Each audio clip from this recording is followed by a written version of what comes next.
What's going on, guys? Welcome to the stream. Today we have two special guests, being Jonas and Owen. So we're happy to have them on. Also, guys, I apologize in advance for the setup.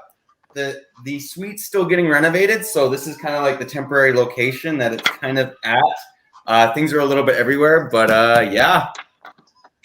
How's everybody doing? How are you doing, Jonas and Owen? Good. Well, yeah, it's actually pretty great. A little late over here in Germany, but yeah, apart from that, fine. Oh, what time is it in Germany? About midnight. Oh, holy crap! Okay, it's 3 p.m. over here. I guess 2:42 p.m. Oh crap! See, as you guys can hear, there's wow things everywhere. Let me just check. I just want to make sure. I've been having a little bit of mic issues, but I think it's fine. I just have to make sure. If anyone's building anything, let me know. And we're going to be building the brand new medieval blacksmith. Oh, buddy. Is it working? Oh, I wanted it. Actually, let me just make sure. Let me check this. Oh, buddy. Okay, no. Okay, the volume's good. Okay, perfect. Actually, Owen and Jonas, what are you guys building? Or are you building anything? Yeah, so I'm building the 60287. Oh my gosh. I'm building the tractor from Lego City. Oh, nice. Cool, Matt. That's a cool set. Nice little set. Just want to store together. Nice, tiny little set. No, that's cool. If you guys don't know, Jonas, Jonas is a big classic Lego guy. He actually, that's awesome. Oh, actually, that's you know what? No, I'll wait till the haul. But I got some of those. I got some of the classic Dino Adventure sets. I have a bunch of old classic stuff, but they're all in just a bunch of shambles. So it's not like anything that's fully put together. Oh, like old. Oh, yeah. I had that as a kid. Yeah. So like, I don't have any like fully complete like old sets. All I have is like nothing really. I just have pieces. Yeah, that's fair. I had similar problems when I was younger too. So here's the brand new medieval blacksmith. Beautiful set. So this is what we're going to be building this stream. I'm going to try. Might be a little tricky to try and set it up somewhere. But once this is done, this will actually be a good location to live stream. It's just right now we're on a temporary old school wooden table. I'm going to try and actually... what's going on? Steven, Scott, Blue Toys, Art, Cowboy, Andrew, Coconut. Sorry, guys. Oh, that's awesome, Brickmaster. That's a good set. Actually, the 10223 Kingdoms Joust. Do you own that set, Jonas? That's the big one. Wait. That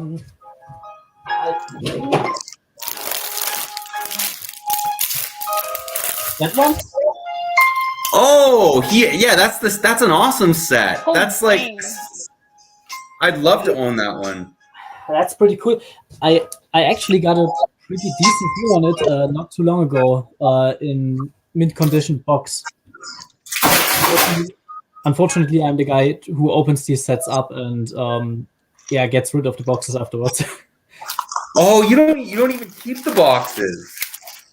I think for this one, I actually kept it because it's pretty good to store things inside. It's like pretty big box, so I figured why not keep that. But mostly I'm just getting rid of boxes. That's why when I get classic sets, I don't usually go for them with the box.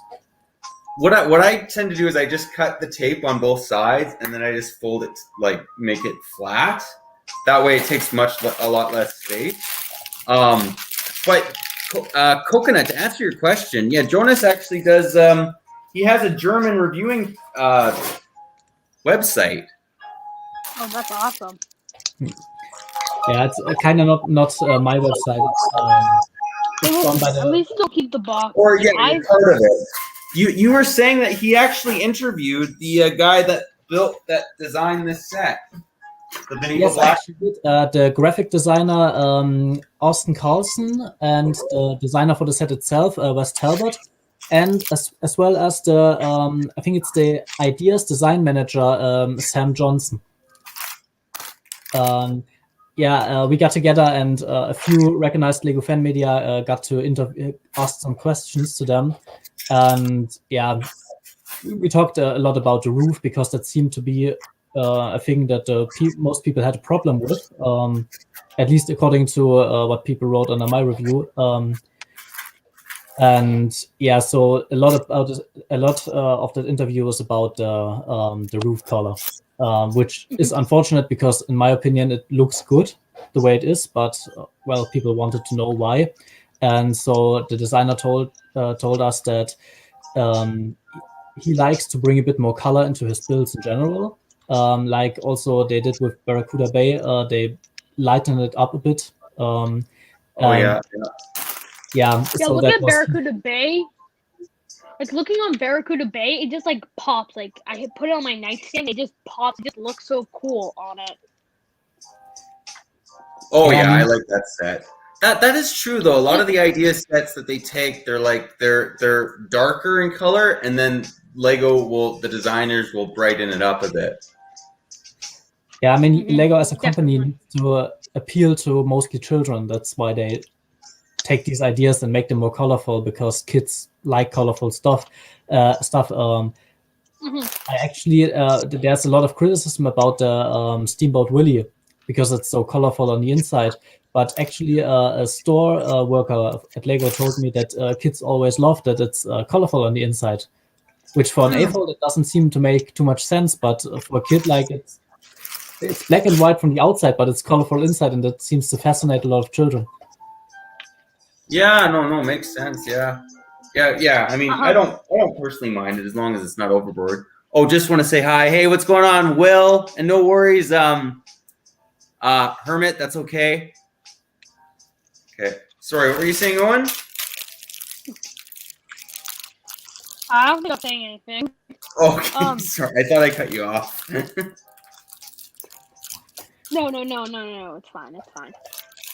So, have you got any, either of you guys got any cool new finds for like Lego sets? Yeah, so for, as I said, I got the tractor. I'm building that right now. And then I've just been getting like the small in and out set, like the occasional like $10 set every once in a while. You know, I mean, that's what it is when it's not your birthday or some sort of holiday. It's like you get the occasional set. Yeah, no, that's fair. What's going on, Jawa? How about you, Owen? I mean, Jonas. Well, I had a find, if you want to call it that. We have a local store that sells used Lego sets, and they had the Time Cruisers, the big lab set.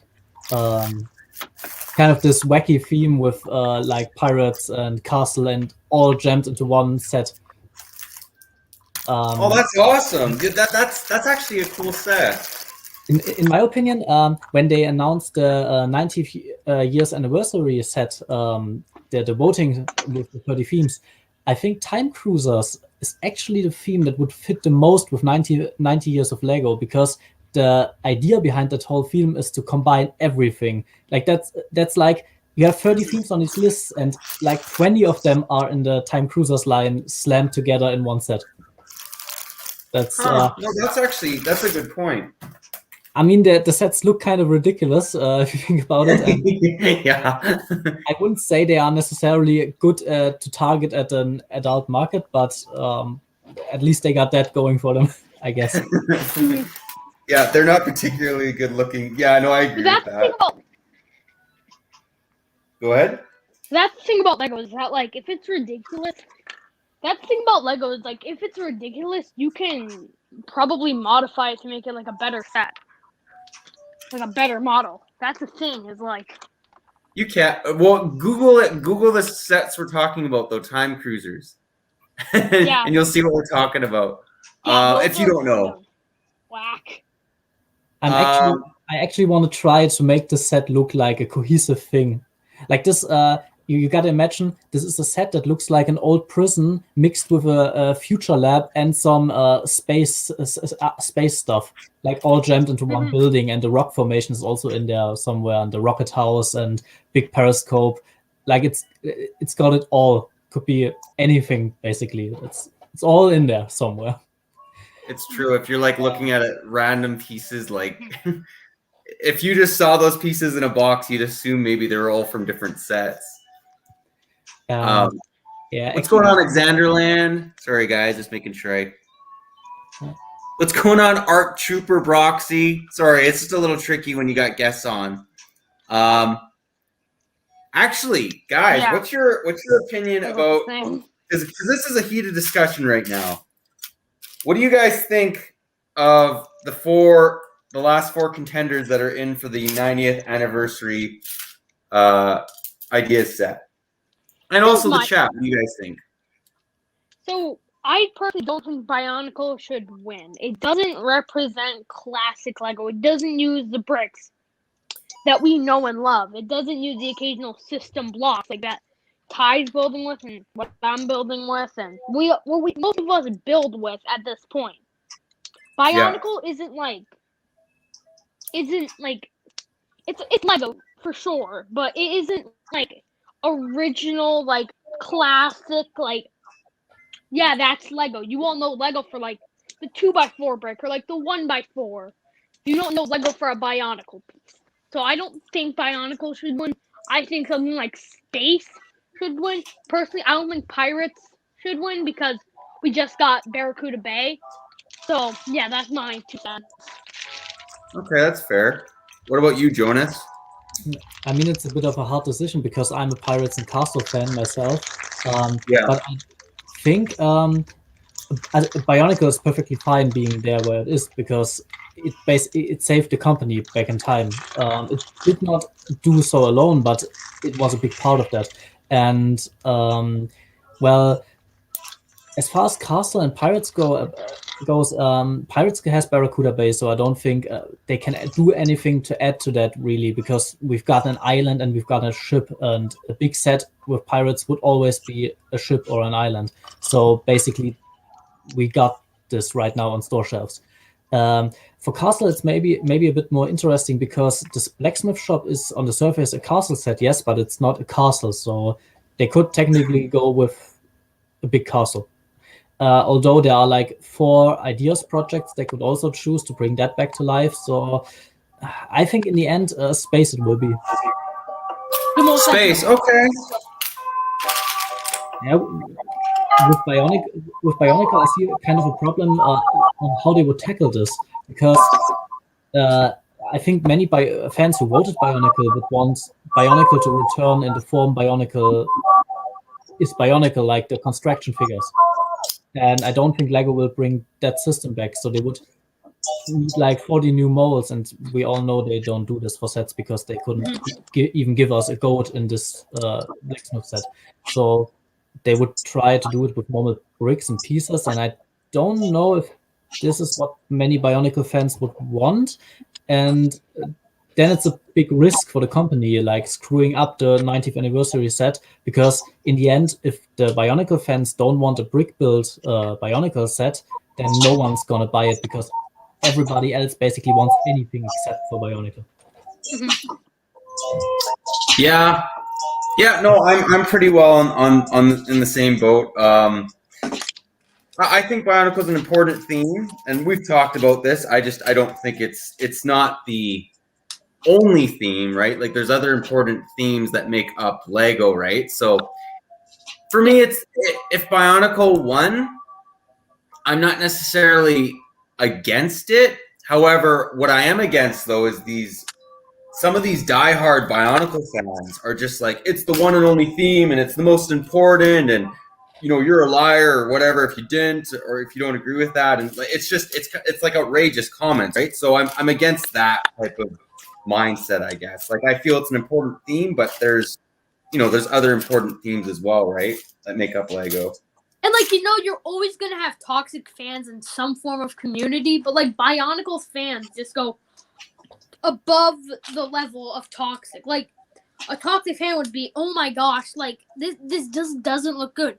Bionicle fans go to the next level where they're like, why aren't people voting for Bionicle? Like, they go, like, above and beyond because someone isn't voting for a theme. Like, oh, yeah, I completely agree. Yeah. Well, I mean, some fans, a lot of them aren't like that. It's just a lot of them that we do see are very animate. Like, actually, let me read you guys. I think I brought this up last stream, and I completely agree, Xanderland. That's Jonas was saying that as well. Where was it? I should just screenshot it because, like, you see the type of people that are just so aggressive about Bionicle. Let me just see here. And, like, you're gonna have aggressive fans in every community, but Bionicle fans are just insane. Yeah, a lot of them are. Yeah. A whole nother level of, like, insane. I honestly haven't read too many comments from either Bionicle fans or the other side of the.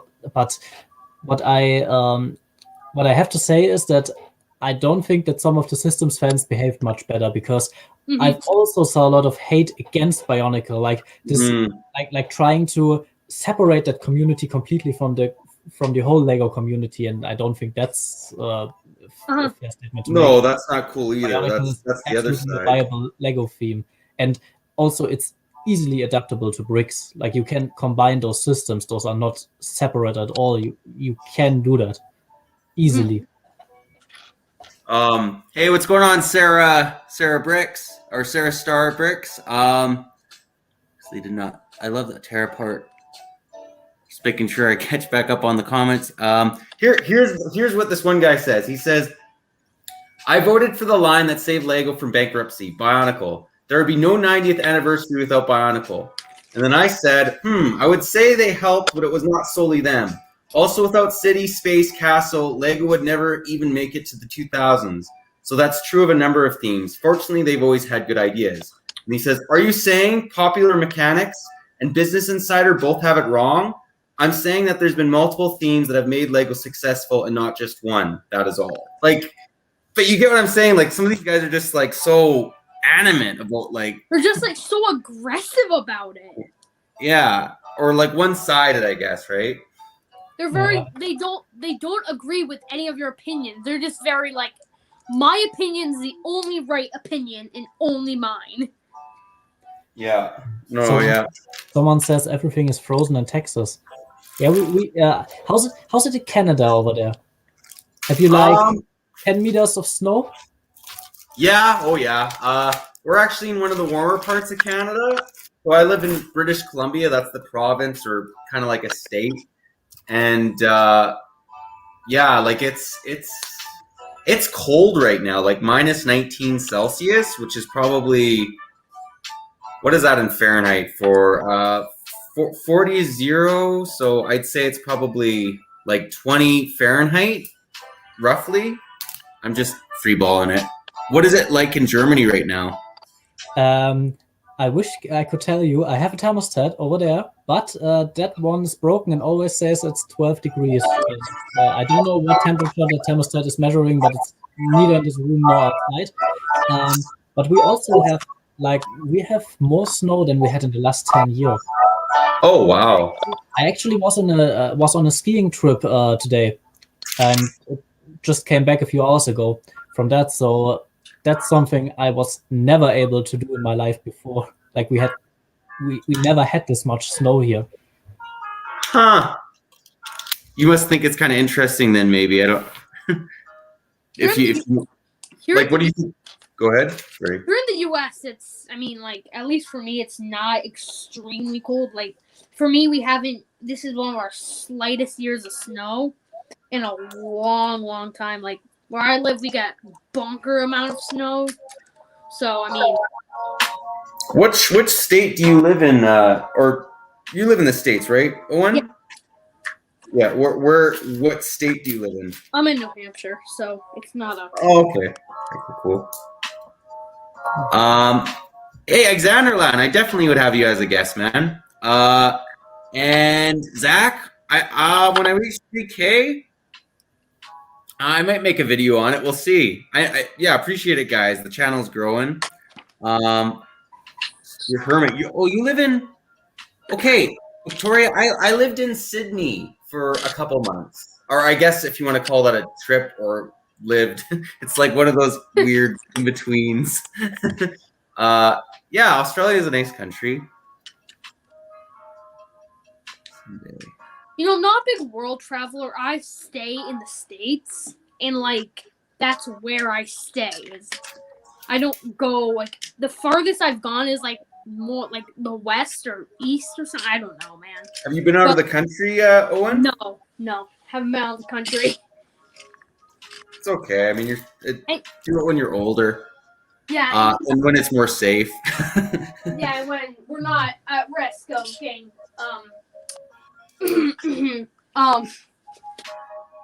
but you know, like I've traveled like to like Florida and some other states, but like I haven't been to like other areas of the world. That's fair. Alexanderland, I can't do them over the week, unfortunately. I tried that at one time, but we'll work something out. Streams.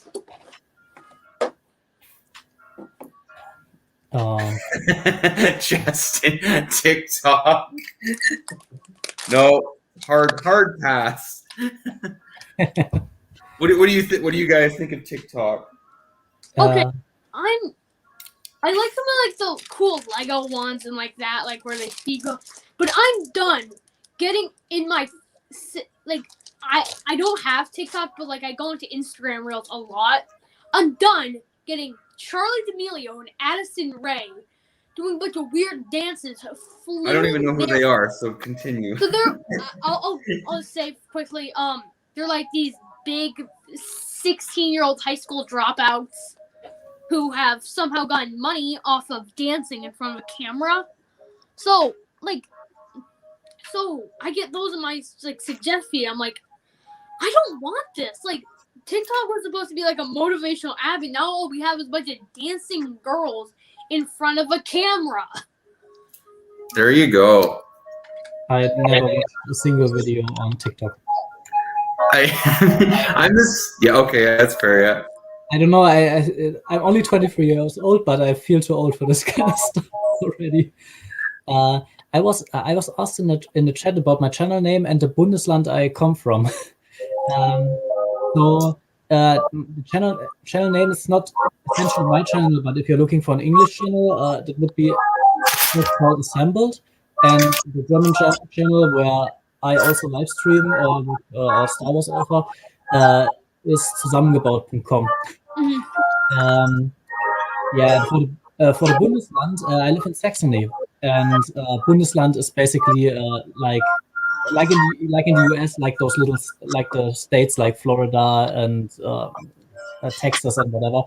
We also in Germany have 16 of those. You're from Saxony. That's interesting. Though 3 of those are cities that for some reason are their own, like Bundesland. I don't know how to translate this because it's kind of a sub-state. I don't know that they have some powers, but I don't want to be political here because I'm not the person to tell you what happens how in this country. It's just. Hey, what's going on, Owen? It's the other Owen, it's LS Motion.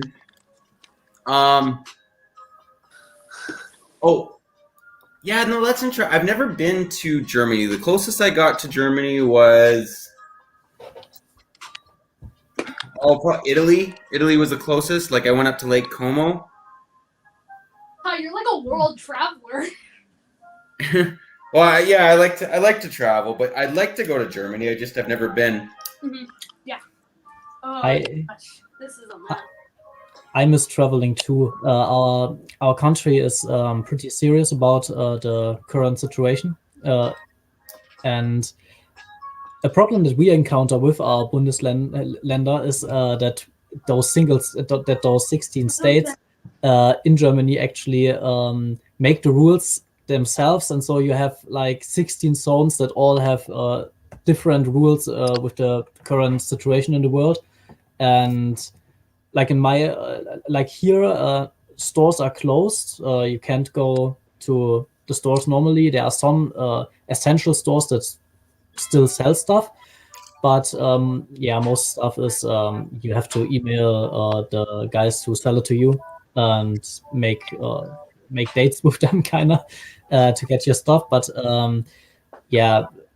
also we have a rule that by now I couldn't go outside without a believable reason, like going to work at night, for example. But if they catch me and I don't have a reason to be out right now, I pay a pretty penny, I would say, for that, because it's not allowed currently. Okay, yeah, it definitely is. It's more strict than where I live in Canada.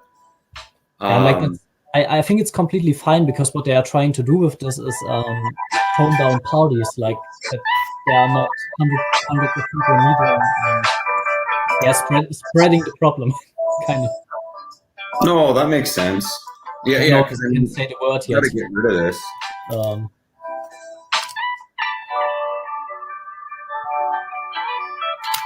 No, that makes sense. Hey, what's going on, Karma? Yeah, someone says sounds like communism.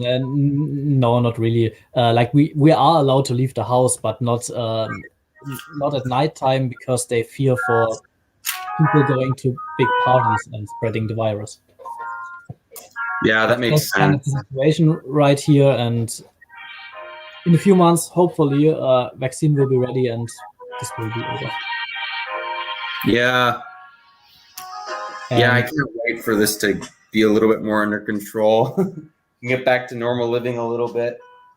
Personally, I'm not much of a party guy myself, so this doesn't bother me too much. So when I meet friends, it's usually like 1 to 2 people.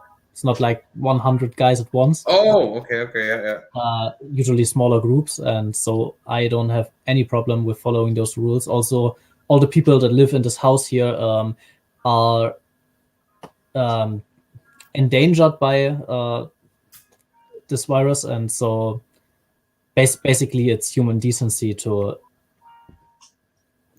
respect those rules the country has set. Yeah, no, that makes sense. Yeah. Yeah, I mean, well, we gotta beat this. Like we're in lockdown over here in Canada, so you're allowed to have 2 other people in your social bubble. So yeah, it's strict, but hopefully it helps get rid of it earlier. Oh, Scott, I just turned the music off. We're having mic issues. Like I don't know why my mic. Well, StreamYard issues more so. It should, but you guys can hear me fine, right? Yes. Okay. So I'll just keep the music off. I'm not sure what's wrong over there. Let's see here. Okay, guys, sorry, I'm back. Oh, no worries. Oh, I'm building it right now. I displayed if I could, Karma, but I just. Oh, you have yours all complete. That's awesome. So yes. What do you rate it 1 out of 10? To me, honestly, it's a 10 out of 10. I've waited for the set. I knew it wouldn't look like the original submission, like that's a given with Lego Idea sets, and so I wasn't disappointed with it, and I had a lot of fun. The tree is a bit of a pain to build. Honestly, that's the one complaint I have. But apart from that, I think it's a pretty perfect set. It's also sized pretty decent if you compare it to like modular buildings. It's actually a lot bigger than it appears. Interesting. Okay. Well, how many pieces does it have? 2,164. Oh, okay. Yeah. So I mean, that's definitely sizable. That's bigger than any of the $200 UCS sets for Star Wars. Yeah, I just know the piece count for this one exactly because I had to look it up so many times while writing my review. Oh, makes sense. Yeah. I was like, How many pieces did this have again? Look up again. I know. For me, another thing I'm not great at is some people, they know the set numbers. And I know the name of the set more so than I know the set number. Like, way more. Set numbers have become very difficult to remember these days. But back in the olden days, there were at least a few patterns that you could find. Like the adventurer sets all have the 5-9 at the start. Then the next number, the next digit is the wave, I think, and the last digit is the size of the set. Oh, that's how they. Okay. Like, for example, the Amazon Ancient Ruins is 5986, and the Dino Research Compound, which is the big set after that, is the 5987. It's like one number above. Huh. Oh yeah, that makes sense. I knew that at least. Yeah, because they pick a number, and then the bigger the set was for the last number is where it would fall. Yeah, and Castle is 60 at the start, though they got pretty intense with the numbers. Like there seems to be not really a system there, but at least 60 is the start of the numbers, and for pirates it's 62. Yeah, some things you can remember, but not all. And I think it's easy to remember numbers for sets you really want because you're typing them into email so much. I seriously had the 501st Battle Pack set number remembered in my head because I was searching for that thing for like 2 months. Oh, I do actually know that one just because it was such a big deal. You will be embarrassed with me, but I don't own a 501st Battle Pack.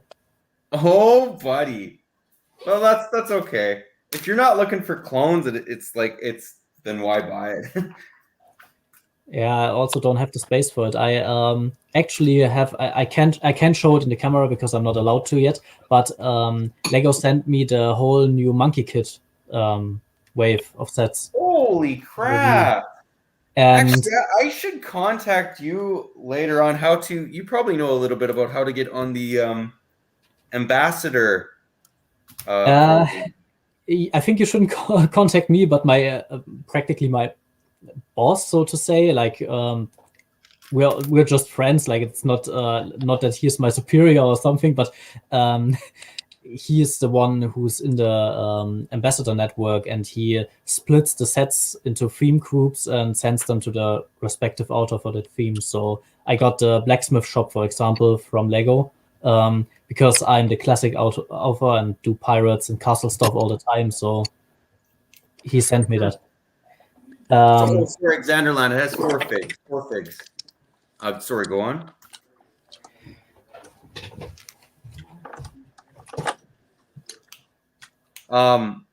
Yeah, no. Anyways, is he a good guy to contact if you wanted to get onto it, or what do you think? Eventually, I mean, if I don't qualify, that's okay too. Yeah, I don't know. I have heard that it's easier with a blog. With a what?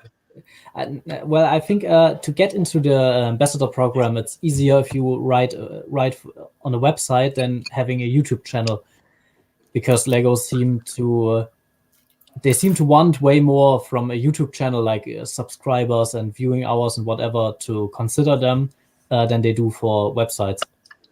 Also, to make that embarrassment with the 501st Battle Pack a little less for me, I got this guy. What is? It's the Chrome. Oh, very nice. And actually, I didn't buy this one for hundreds of bucks, but I was lucky enough to find this one randomly back when I was a child in a set. They put these in polybags inside of the sets randomly, and I was lucky enough to find one of them. That's crazy. That's awesome. Back in the day, this was just like I thought nothing about it. Basically, I just said, "Oh well, Darth Vader. Yeah, okay, got another Darth Vader right here. Looks cool. So well, I guess that's fine." But actually, now that thing is worth like what is it? $200, $100? Oh yeah. Yeah. So it is not a cheap fig. So I'm lucky to have one, but even though I'm not a Star Wars fan, fan. I watch the movies. I like the movies and Clone Wars and so on. But I'm not a Lego Star Wars guy. But I kind of like to keep this one. Oh yeah, no, I hear that. Yeah, unless you like really need the money. Yeah, if I really need the money, there's a lot of stuff I could sell for money. Well, yeah, just so you guys know, Jonas has like tons of Wild West, Castle, Pirates, any of the classic themes. A lot of those sets, he owns a lot of them. I actually got this one not too long ago for Christmas, and this is like one of the most expensive ships. That's the Black Seas Barracuda, right? No. This is the Skull's Eye schooner. It's the one after the Black Seas Barracuda, and it's okay. That ship is that's awesome. incredibly rare. What's going on, random? That's awesome, man. Good set to get. No, that's really cool. What you got? Yeah, this ship is incredibly rare these days because when it came out, it was not too long after the Black Seas Barracuda, and the Black Seas Barracuda actually was available until this ship came out. So many people had the first ship and didn't bother buying a second one. So not many people had this set. So it's kind of a hard find these days. I was lucky enough that I got a good deal for it, but usually that goes for around like $400 to $500. That's an expensive set. Which is incredibly expensive, but not as expensive as the Imperial flagship. Which actually I also have, but I have modified it and given it black sails, and it sits kind of back there, and I don't want to ruin my whole Lego collection right now to get it out of its place. Oh, that's okay. That's yeah.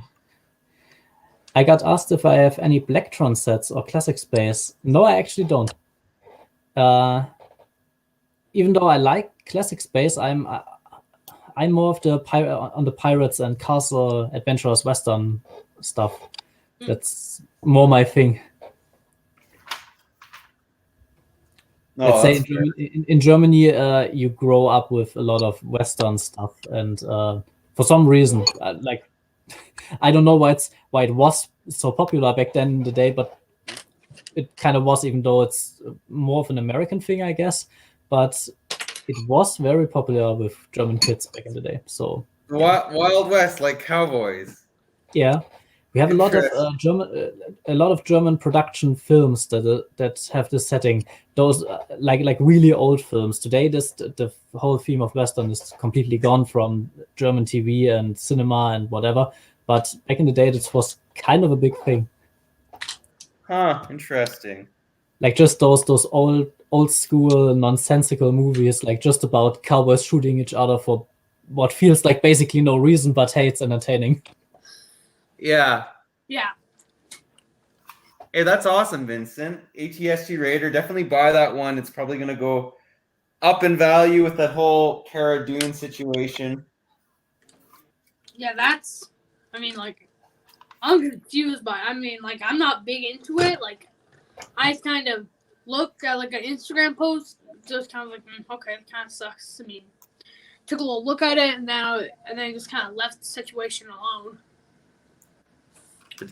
Yeah, that makes sense. The Dark Forest Fortress. Do you own that set, Jonas? No, that one was an American exclusive, and it's like to get that here in Europe is impossible. You pay $500 for that set already, and then it's another 150 another 80 to ship it here, and another 150 to get it inland, and it's no point. Yeah, no point. I hear that. But I really like that set, and I would really like to own it. But yeah, well, maybe one day. But for now, it's just not worth the money. Yeah. It's like the same with the Amazon Ancient Ruins set. You own that, Ty. Yeah, that's a good set. Yeah, but it's also not available for some reason in Europe.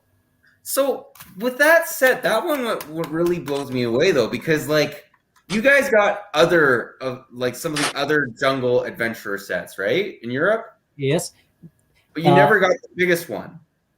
I'm actually unsure about this because when that set was on shelves, I was merely 2 years old, so I don't remember. But according to collectors' guides, this set was a normal release here in Europe too.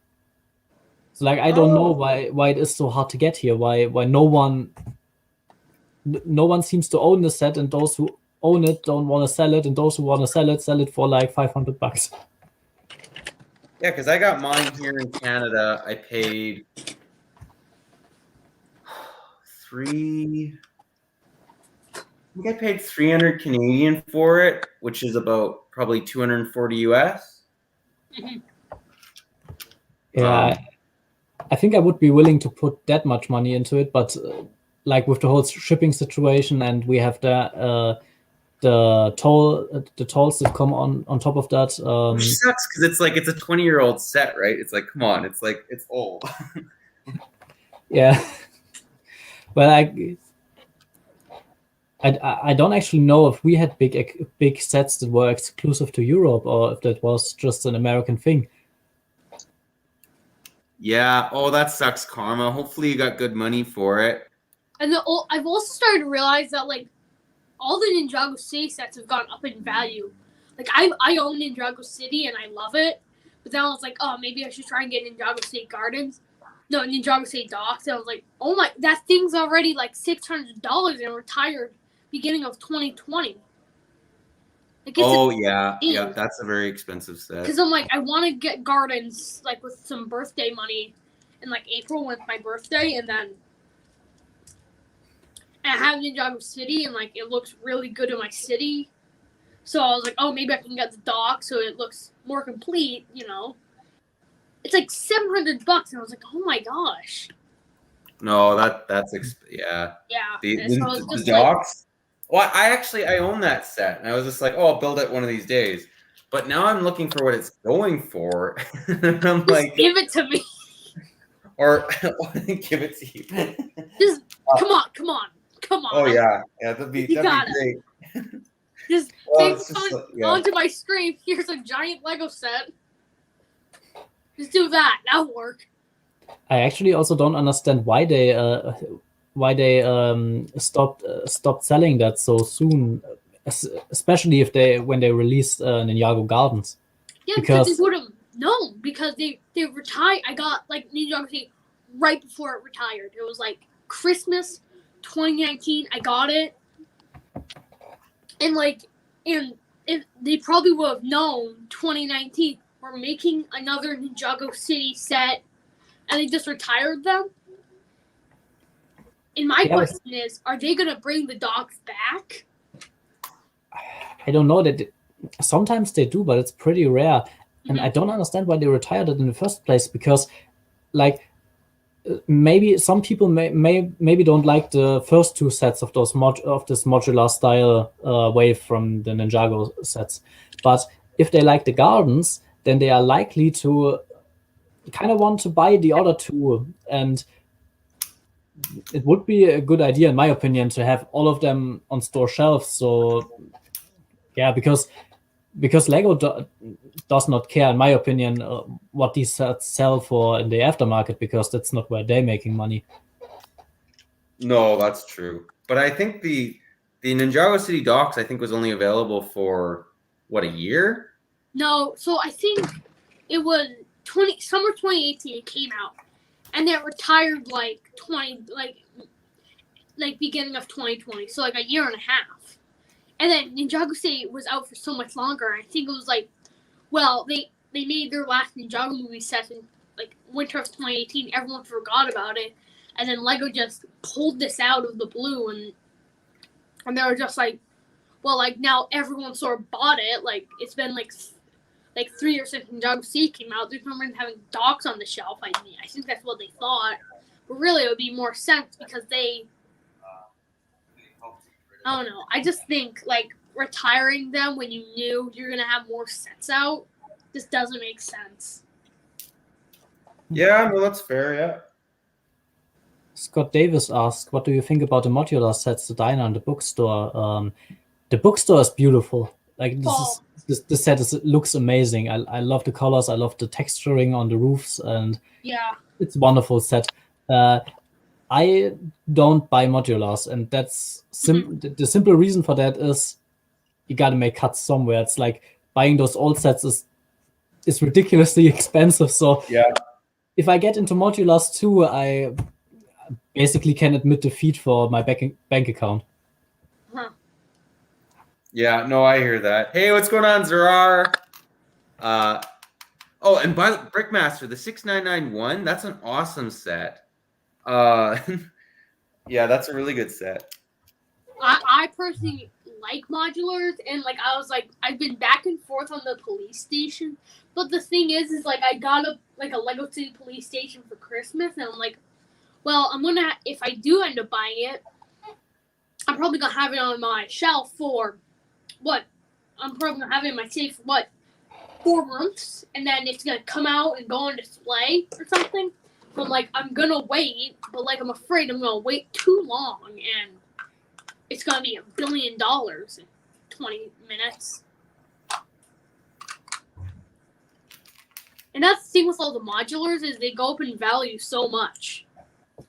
I know they do. They do. Oh, Zerar, just because we're doing a bunch of renos on this, like the suite's getting renovated, this is the temporary location, and then it will be fixed up again. So, yeah, sorry about this. We're going with old school wood table, and yeah, it will be better in the future.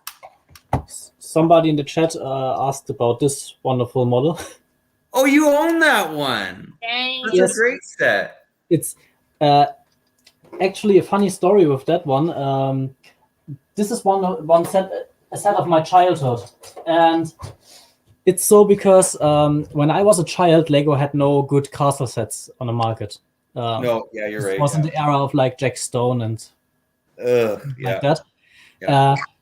But the retailers sometimes just had like old stock left, so I got a few of the smaller adventurer sets and the smaller Knights Kingdom 1 sets. And I had an older catalog which pictured King Leo's castle, and this was like my dream sets. But this was on basically each year on my wish list for Christmas, for birthday, whatever. And my parents bought this set on eBay for I think $50. Wow. And yeah, well, back in the day there wasn't. I don't have much access to the internet, so I didn't even know this set existed. And when I got this, I think it was for Christmas. This was like magic to me. Like this set had no right to exist, but I owned it. No, that's awesome. That's good story too. Like now it's just basically every set that came out, you can somewhat recognize at least the main big models. But back in the day, this was like, sets that weren't on shelves anymore were gone for good.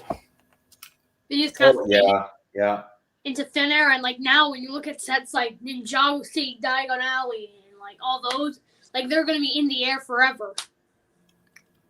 Like everyone's still gonna reminisce in like 20 years about Ninjago City. Everyone's still gonna go on about Diagon Alley and Sesame Street, and Destiny's Bounty, and all those things.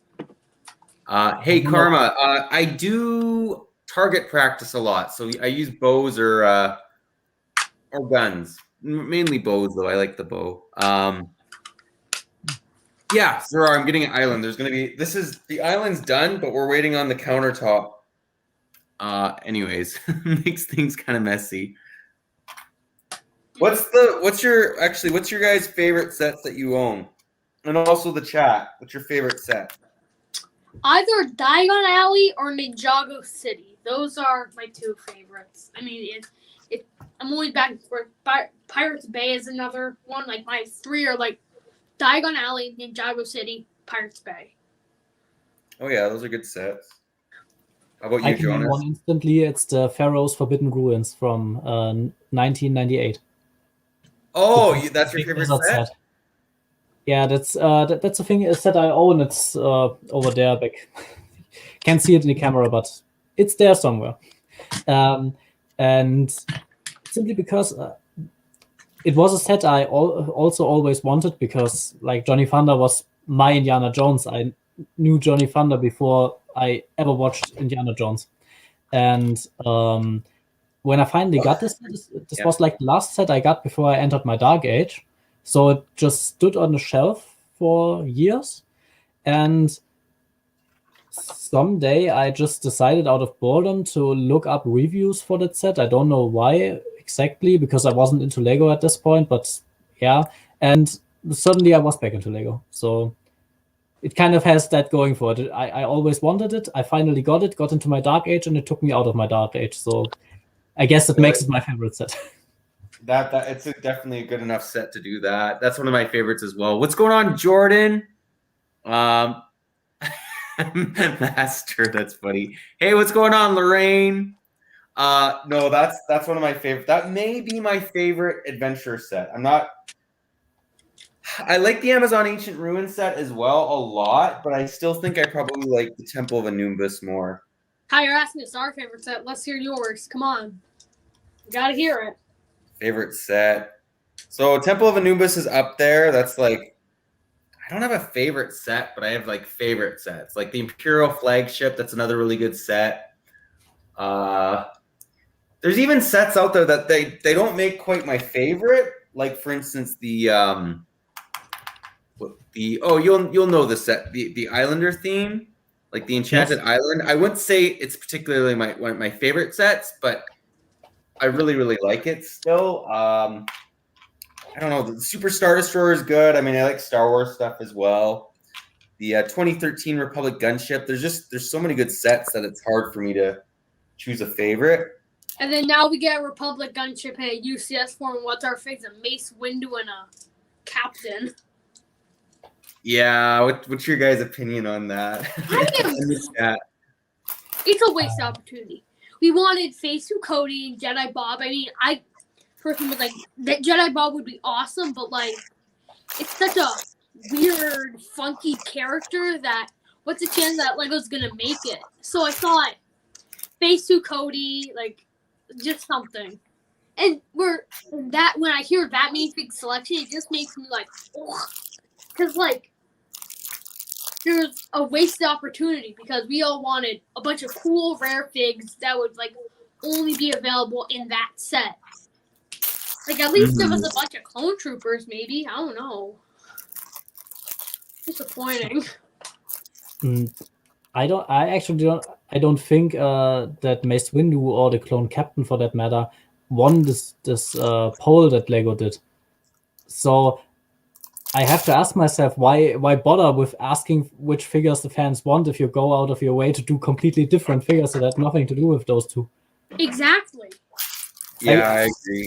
I honestly believe, especially since M&R Productions did the campaign for the Gunship and Jedi Bob and Commander Cody, that those figures won. So if Lego doesn't do them, what was the point of even asking? It's like, in my opinion, stupid marketing move. If they didn't have asked for the figures, they wouldn't have to face any backlash for whatever they put in there, except for a small group of people who say, "Oh well, those figures completely suck." But yeah, well, all others would say, "Yeah, well, we got a pretty cool UCS gunship." Now everything says, "Well, couldn't you have put those and those figures in there?" I know there's always going to be that group of fans that will like completely disagree with everyone. They're going to be like, well, we think that the Mace Windu is going to be perfect. And it's like, well, you also have to think, it's not just yourself. You're not the only person in the Lego community. There are so many different people in so many different age areas, places of the world, and like not your 16-year-old mind with maybe the most screw-up teeth and the most pimples you could imagine are gonna decide that you want a Mace Windu in a clone captain. Sorry to tell you, but that's not what we asked for. Like, we wanted figs that, like, in the first gunship, like Jedi Bob, like, he's still a meme to this day. And what year was he released? 2001? Phase 2 Cody, we wanted him forever. I mean, not forever, but like we've wanted him. Like we didn't give him this Grievous Starfighter. Matter of fact, that set stinks. So like, I don't know. I just think they're wasting. If you're a Brickmaster, sorry, go ahead. They're just wasting opportunities, and like they're just like, oh well. I mean, the Phase Fazia 2 Kagodi. Who's that? And like they're like Mace Windu and random clone captains you really care about. I think both both Jedi Bob and Commander Cody have good reasons to be in that set, because Jedi Bob is like Lego loves to do this. They put Black Falcon Knights in the Blacksmith. They did Barracuda Bay basically as a whole homage to the big Black Seas Barracuda set from 1998. From 1989. Yeah, so this time. And numbers in Germany are, by the way, completely different. It's interesting because the English numbering system is so much more logical, because you say 89, so you say the 8 first and the 9 after, but we say if we mean 89, 89. So we say the 9 first and the 8 after, which that's is completely really logical, but for some reason it is that way in the German language. But I don't know, that's why I think Jedi Bob would be a good candidate, because they love to do this nostalgia thing, and I have to believe that for some reason they held back the Phase 2 Commander Cody from the Grievous Starfighter, because that set completely depended on that figure to be in there. And in my opinion, I first thought that they would have seen that people wanted Phase 2 Cody and held the figure back for the gunship and just threw in that airborne trooper into a Grievous Starfighter to not waste Phase 2 Cody as a selling point for the gunship. Yeah, no, go ahead, sorry.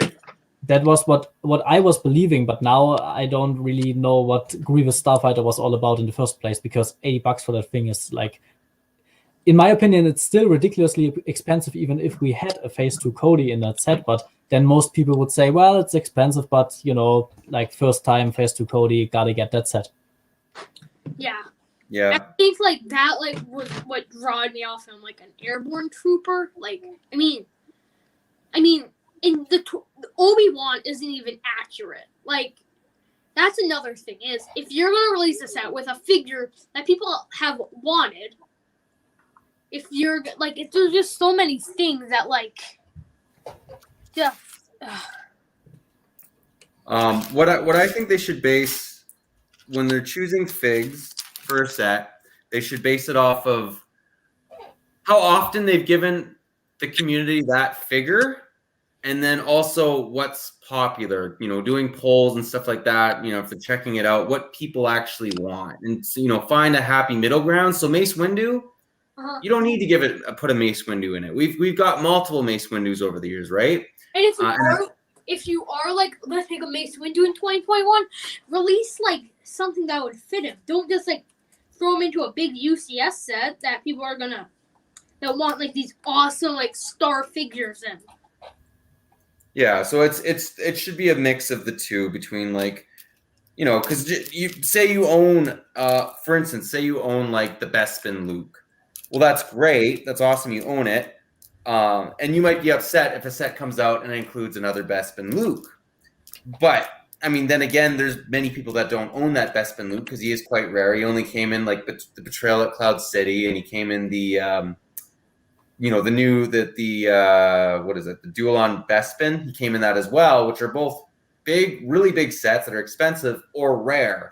So, I mean, if they wanted to bring that guy out in another set, that's fine, based off of, basically I'm saying it's not all about you. If you do own the fig, consider how popular he is and how often you've included him, but Lego just seems sometimes not to care about that. But I don't know how it is in Canada or the United States, but we over here in Europe, we have a Star Wars magazine that included that Luke figure for like, I think it was €4.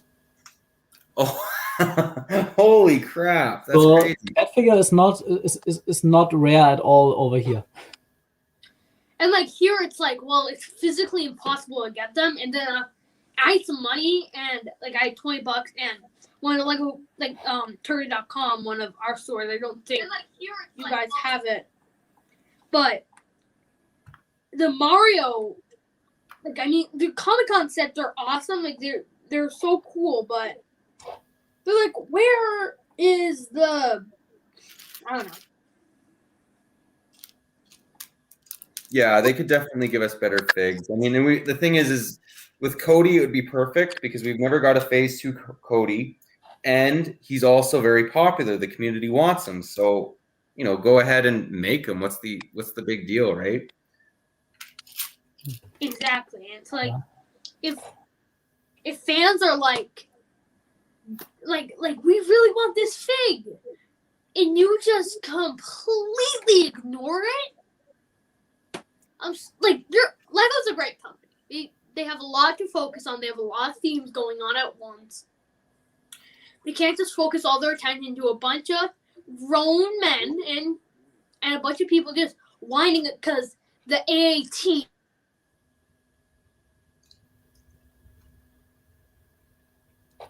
I mean, nowadays is cannons being too big. So Lego has to focus on a lot of different things, and one of their key things are figures, and they can't just spend all their time on their Instagram page posting cringy pictures with kids and building sets and I don't even know, man. Like, it's like, and they also they can't just do that. There also needs to be some. Yeah, no, I agree. Hey, this is cool. It has a red light brick for the medieval blacksmith. Or actually, I'll zoom in on that. Yeah, anyway, if you guys didn't know that, I just found that out. Yeah, I'm pretty sure. This is the progress, by the way, so far. Thought I'd make sure I show you guys. So we're basically just building the base of the block. If you build the light brick in and build a few pages, then you're gonna be really happy, I think, because it was a pretty cool detail that I was really happy to see when I built this with the light brick and how it's working in the set. But yeah, to the Star Wars dilemma, I think like Lego does business decisions. It's not like you or me building a mock and putting a lot of budget in there and using whatever pieces or like money we want or have at this point. But Lego sees this from another perspective, and I actually got to learn a bit about the perspective when I interviewed the designers. They said, for example, for the goat that was originally included in the fan model of the blacksmith shop, they said they even went to the vice president to ask for vice president of Lego to ask for the goat mold of if they could bring it back, and it's simply a matter of fact that Lego considers these things, but in the end, those molds get like the frames for those molds, they basically don't exist any longer. If Lego wants to include new molds in their product portfolio, they like delete old molds they don't no longer use. And the goat mold was only around for a very short amount of time, so they don't have that anymore. And they could create a new mold, yes, but actually getting that frame done is pretty expensive. Like I have read information to say somewhere between $10,000 to $200,000. Oh, like if you think about it, it's complex engineering. Like I'm an engineer myself, so those pieces they look so simple, like even the smallest of them. But if you think about how precisely they are crafted, it's really like it is an engineering process. Like some people have to work the whole mold out. They got to figure out how big is this, how long is it, how tall, which amount of plastic, how can we save plastic. Like this is a long process. People need to be paid for that as well, and in the end, it comes down to basically, if we assume that they would raise the price $5, and put a goat in there and make the frame, and well, it's like 10,000 bucks for that frame. So now they have to sell 2,000 of those blacksmiths more to even break even with that money wise, and they need that, and then they need to consider, are those 2,000 people buy the blacksmith because of the goat and they wouldn't buy it otherwise? Because if they don't, there's no need to put a goat in there. Like I'm perfectly honest, I would have bought a set anyway. Like Lego didn't have to send it to me. I would have bought it, and I would have bought it with the goat. I would have bought it without a goat. And that's why they probably sometimes don't do things, because they know the UCS gunship will sell no matter how many figures are in there. They don't need to put 5 clone troopers in there because it doesn't help to sell the set, or at least not enough to be worth the extra money they would put in there. And that's why they do some of those decisions. I think they could improve on some areas, yes. And essentially, the designers in the interview had restrictions what they could tell me and what they couldn't. So basically, make of that what you will. So they could as well have been lying to me, because Lego told them, yeah, you can't say that, it's internal business. They don't need to know. I don't want to assume so, because I like to think that the answers the designers gave me were true, because, well, they are. I mean, we had a lot of discussions on the blacksmith set why certain things were changed, and basically the answer was almost always the same. Like, we did it because we are restricted when we are building a set like this. Like, they changed the complete roof for the better, in my opinion, because they said like the original was just not stable enough, and they changed the setting from like a fall setting to a summer setting, and that's because the designer said he experimented with the colors, and they didn't have the leaves in dark orange, but in the yellow from the bookshop set, and he didn't thought it would look good in the end. So he decided to make an apple tree that is in a summer setting.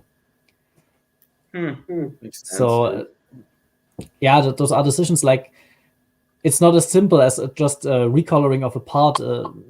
You need to do, like, the machines have to do it. Basically, it's just recoloring an existing part, but yeah, you gotta put some of your resources in that, and like that you can just put all resources into green leaves and produce more of them, and yeah, ultimately that will lead to a lower price per piece for Lego to produce. Irish, that's a good point. No, finding that balance between collectors and kids is always is tricky. And what's going on, Monkey Man? Here's my question. What's your guys' opinion on Lego Video? Well, what's your opinion on what? Lego Video? Have you? Oh. Is that the theme with the funky looking figures? Yeah, the one with like the dancing gorillas and zebras. Yeah, I'm a fan of my tiny castles. Like, this theme doesn't interest me in the slightest, to be honest, because like I said, I'm not into TikTok or anything like this, and I'm happy I'm finding my way on Instagram. Oh yeah. I originally was forced to make an Instagram account for a friend of mine asked me to do so. Like, a girl, she wanted to share a photo with me. Like, nothing inappropriately, but okay. I'm glad you clarified. But yeah, that's like I was basically forced to do an Instagram account. That's funny. It changed you. Yeah, I'm not. I with that whole new theme, I think Lego should really steer away from it, because Hidden Side is failing. Well, and they have that gimmicky thing with the foam, but the sets are actually pretty good. Like, I like a lot of the Hidden Side sets. With this, they don't really have any good builds. It's basically just the gimmicky part of it, and I think it's going to be a complete flop. But that's my opinion. And Lego, they like have all these big plans when they're like Lego video, and they're like Lego video, and they make it all poppy when they just have like Lego Star Wars, buy our sets, and it's like, well, I want like poppy ads and stuff that like bah. But like, and then like they pay attention to like things that they kind of have figured out it won't do well. Hey, what's going on, Will? Yeah, no, it's true. Hey, how's it going, man? Like what happened with Inside? It flopped. Yeah, but I think Hidden Side was basically because of the terrible box art marketing. Oh my god! It was Yes. That's yeah, no, yeah, go on. Like if like let's say a child wants the set, and the sets are pictured in their set form in the catalogs. So if a kid goes to their parents and says like, I want that set, and the parents go in the store and they see those box arts, they're completely confused. They don't know what they are buying or where the set is the kid wants. That is horrible marketing. I don't know. That This is what a Lego box should look like. Have the packaging, the figs, and all that. It shouldn't be an animated picture. It should be something that accurately shows. Well, as a Lego collector, it even confuses me sometimes. Like I go to the store, I'm like, I want this Hidden Side set, like I want the bus. I literally will grab the box, flip it around, look at the back, and where it shows all the features, I'm like, oh, that's this set, okay. Like, yeah, and like that's the I'm thing. someone who buys sets, right? Like, yeah. When I first saw Hidden Side, the box art, I thought it looked really interesting, and the ghosts looked so cool. And then I found out those weren't included in the sets; those were the app stuff. And that was like my excitement went from being high up there, like, man, those ghosts are amazing, to, well, they are not included. All right then, like, yeah. What's the point anyway then? So yeah. And like they included the same figs over and over and over. The thing I like about themes like Star Wars is they include like, oh, you'll have a Luke Skywalker in this set, and in this set you'll have an Obi-Wan, and then in this set you'll have an Ahsoka, and then in this set you'll have a clone trooper. With Hidden Side, it was Jack and Parker, and some random character. Jack and Parker, and then a bunch of spring green ghosts. Like, that thing is like, there isn't variation. And that's what Lego needs to be, is like, they need to know, like, oh yeah, variation is extremely important. And having like a unique things in your line is extremely important. But while we're on the point of box arts and Hidden Side, Ty, did you notice that they brought this guy back in Hidden Side? Oh, let me zoom in on you. Here. They cool. didn't 100%, but that's the adventurer Harry Kane, and one of the ghosts that is obviously not included in the set, but yeah, well, one of the ghosts on the box art is actually named Harry Kane, and it's a pilot ghost. Dang. So, I mean, I credit Lego for giving us a nostalgia figure, even though it's not included in the set, but I don't know if it was a wise idea to piss off another group of fans by pretending that these characters are officially dead now. Exactly.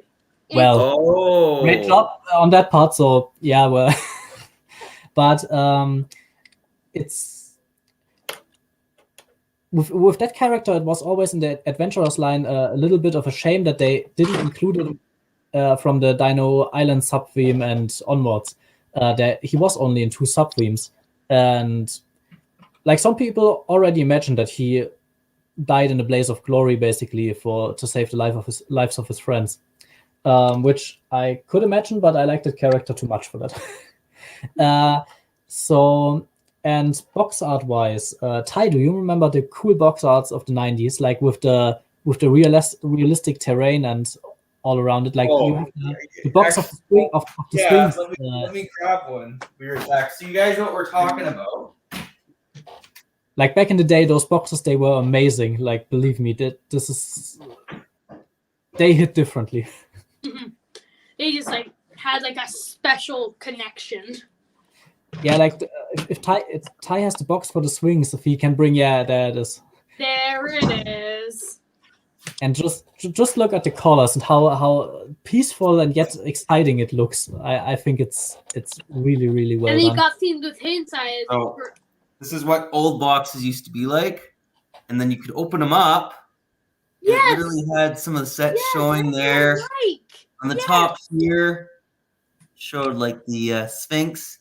And the alternate builds on the back. Like boxes should be, but that's what Lego boxes. Some Lego boxes should be. Like some sort of set should like show you like some of the cool things with it. And what do we get? We just have the same box over and over, showing Like off the things.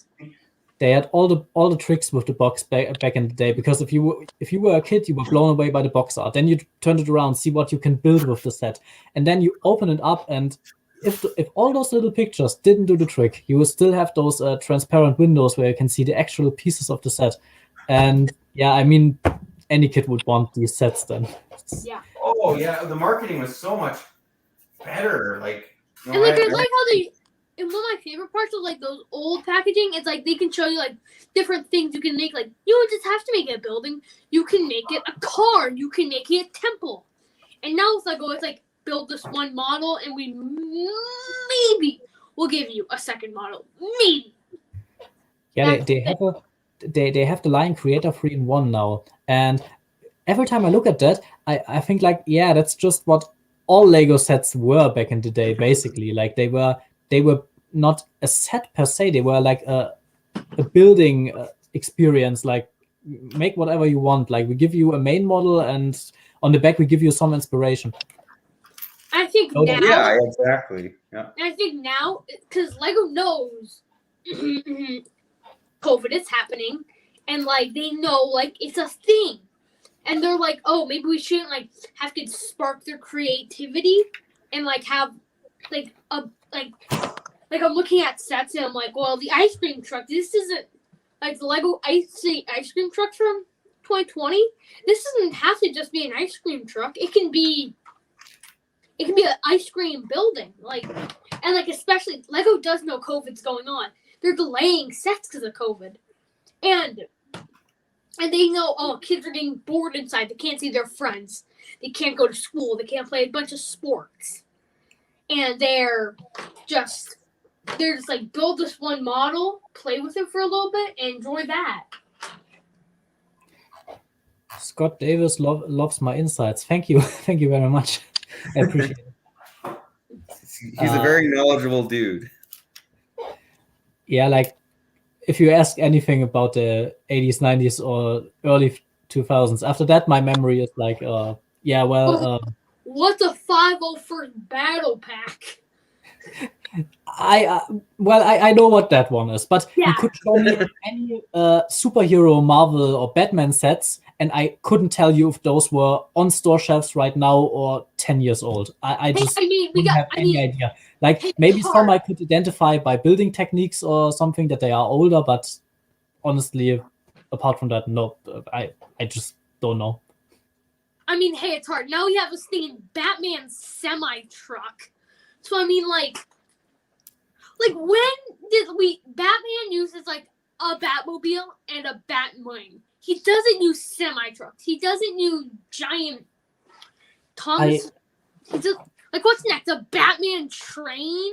Like, I saw this the mobile bat base. That's a set that's on store shelves right now, and I from a perspective of a non-Batman fan, I think the set's fantastic, to be honest. I mean, we had the Agent's truck, the dark blue one, 2008, and what I find problematic about the mobile bat base is that it's just such a downgrade from that set, and that's unfortunate because the idea is brilliant, having all those little vehicles combined in that set. Yeah, but the thing is like the concept is very well, like having a bunch of like different vehicles and having a lot with it. But like having us, and like Batman doesn't rely, he relies on like two vehicles, really, like the Batwing and the Batmobile. He doesn't rely on a semi-truck. Like if you were living in Gotham City would you see Batman riding in a semi truck with like a bunch of fruit products in it? No, you wouldn't. You'd see him in the Batmobile zooming down a road. I don't know. I think the Batman truck base is kind of like it seems Batman enough to me, but I'm not target demographic. I'm just finding trucks cool. So there's that. A question that was asked a little earlier is what we think about the new Imperial shuttle, like the downsized version, especially after Ryan did his review on that. You want to start, Ty, or? Yeah. For me personally, I don't think it looks bad on the outside, but the interior is not very good. Like it's there's less interior room almost in that one than there is in the original 2001 Imperial shuttle, which was like a $30 set at the time. And then compared to like the 2015 one, it's a huge downside. Like the 2015 one had a computer, it had 4 seats, it had areas for like crates. The front cockpit could fit 2 figs. So I find that the outside, if you have it on the outside as on display, it looks good. But if you get into the interior of it, I don't like it. But what's your guys' opinion on it? Well, I think the model for. Go ahead. Hey, thanks for the sub, Orange Bricks. Appreciate it, man. Sorry, go on. Yeah, Owen. Personally, I don't own an Imperial shuttle, and I think like it's gonna be a nice model for me to own and put on a shelf. But I think Lego's going too much into adding a stud shooter or a missile into every. I get it. The target demographic is like 8, 9, 10-year-old kids that want to play. We're people that like to display our Lego sets, use the play feature a little bit, and that's that. Like, I mean, but Lego has an entire theme like adults welcome, but it's like that's it, like the whole like 18 plus, but like adults also like adults or in like teenage fans also collect some of your smaller sets. Like I collect a bunch of city sets for my city. Like I have a huge city, so I'm like, well, I want city sets. And they're like, and they're saying like, oh well, this one has 8 and up on it. I mean, you can buy your 18 plus set, and it's like, well, I'm also a fan. Like, I collect Minecraft sets. I collect Ninjago, but it's like, I don't know. I think like Lego needs to, and then they also need to learn that like adults also like want different things that aren't just stud shooters. I don't know. That's just my 2 cents. Yeah, like when it comes to the Imperial shuttle, like firstly, I think the idea of having those downsized models for the TIE Fighter and the X-Wing is fantastic. Because, because they offer the same amount of playability than the bigger models do. Like a stud shooter more or less doesn't really matter for that. Like they are like kids will grab them and swoosh them around and pretend playing Star Wars. And you can do that with a $50 model now. When back in the day the X-Wing was $100, and $50 is a considerably less budget than $100, and some families can't afford $100. Like it's perfect. It's in my opinion a perfect move to make these sets smaller. The Imperial shuttle, though, I think isn't that important in the grand scheme of things to justify being a massable small set. I think it looks good, like Ty already said. The space in is like, I guess it does what it needs to do. It fits the figures. Well, yeah. There's not much playability you're gonna get out of this space, except for not losing the figures. But the underside of the cockpit, which M&R Productions showed in his video, really does not look that good. And he also showed that that the stud shooters they try to include at the sides of the cockpit have a huge impact on that. And in my opinion, they are not worth the trade-off. But I think all in all, the model is fine, especially for the price point you can get it at. It surely isn't something an adult collector would be super excited about, but you got to think about that Lego is marketing towards kids. That's also why they don't do like castles anymore that much, because sure, we adults like them, and in some countries they play a big role. Like here in Germany, a castle. Like I walk half an hour and see 2 castles on my way. That's so cool. They are standing around here everywhere. Like it's even our city or town hall is basically a castle. So yeah, we have them, but Lego hugely tends towards marketing to the Asian market, and I don't think castles sell as good with the kids as Ninjago does or Monkey Kid does. That's why we are seeing a lot of Asian stuff, because Lego is trying to push them into that market. Hey, listen, we should make a petition for Ty to build a Monkey Kid set on a stream. Come on, Ty, you gotta buy a Monkey Kid set. Buy a Monkey Kid set. Yeah, hey, welcome back, Trickmaster. Maybe one of these days if I find it on sale. If I were to suggest, that's like the thing with me. If I'm not really into a theme, I'm like, well, if I see it on sale, maybe I'll buy it. Have you seen the new wave of sets with the Fruit Flower Mountain? No, I have not. There's actually like I'm not the biggest fan of all that sci-fi stuff, like the jets and so on, but the story of the Monkey Kid or the Monkey King, the Sun Wukong, is from an Chinese folklore roman that basically I think it's called Journey to the West, and they have in the next wave for Monkey Kid they have a set that is devoted to that original legend. Oh, I might buy that. That's a Monkey Kid set. It's basically a big mountain site with like colorful trees and a waterfall and lots of monkey figures. It's like where they live. It's pretty like again I can't show it to you, but I have it here. You can show. Listen, Jonas, you gotta hook me up with your ambassador dude for Lego. Well, it's like, yeah, well, like I said, I can't show it, but I have it here, and it is an enjoyable build. It's a pretty big set. I mean, the pictures are online. You can look them up anytime you want, but I'm not allowed to show it until the embargo runs out. Yeah, no, that makes sense. Yeah.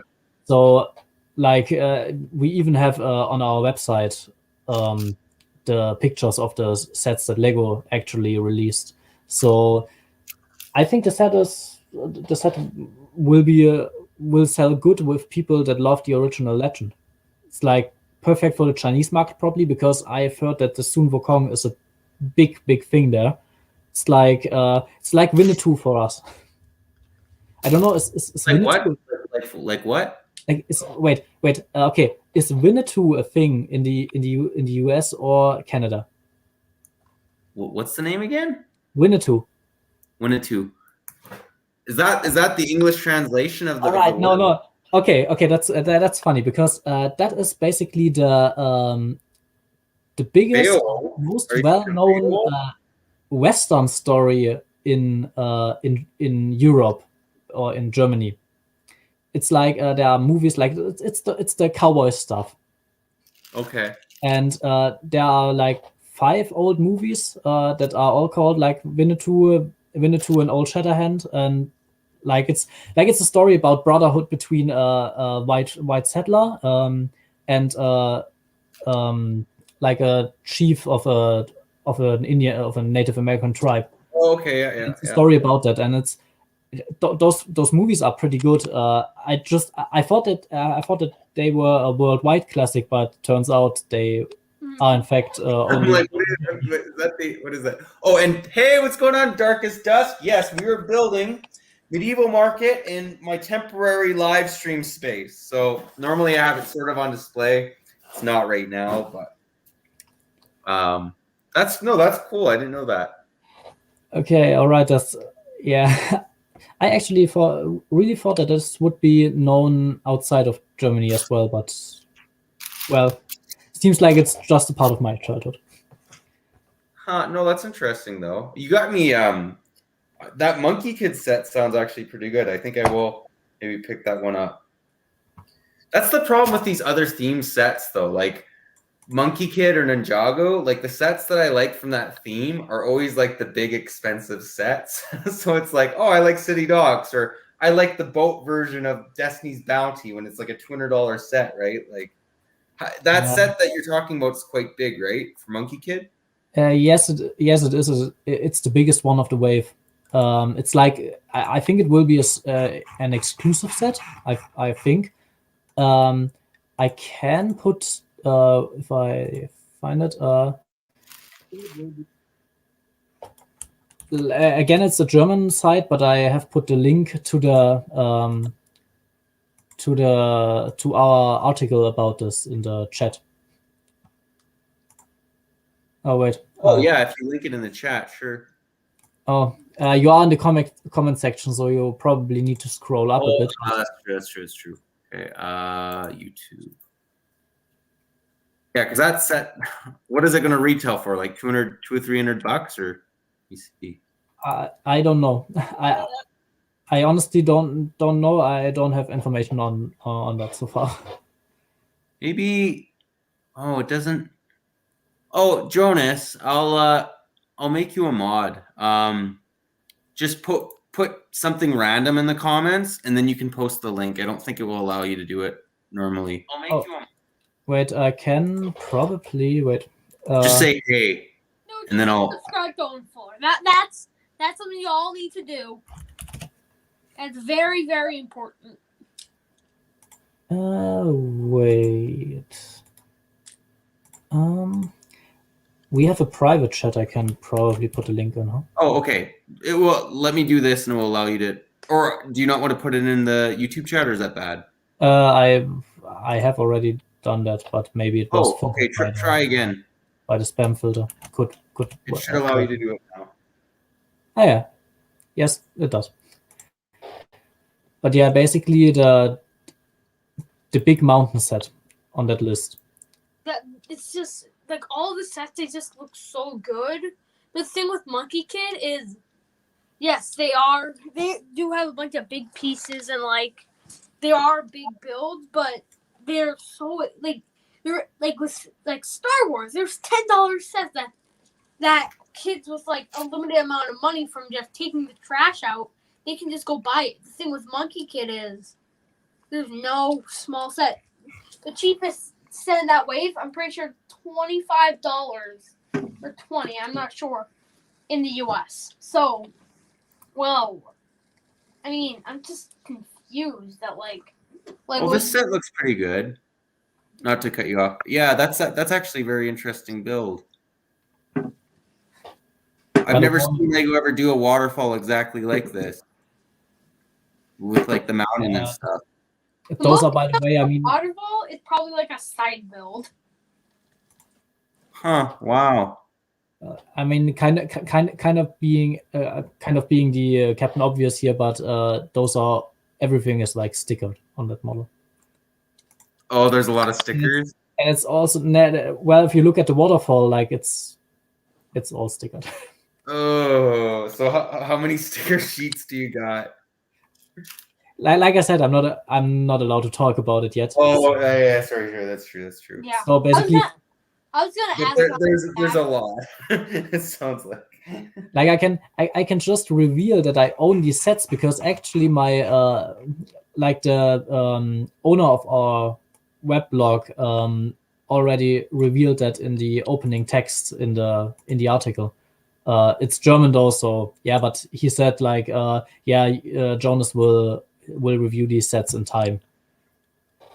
Huh, that's cool. So it's not secret information that I have them, but I cannot show them. Yeah, no.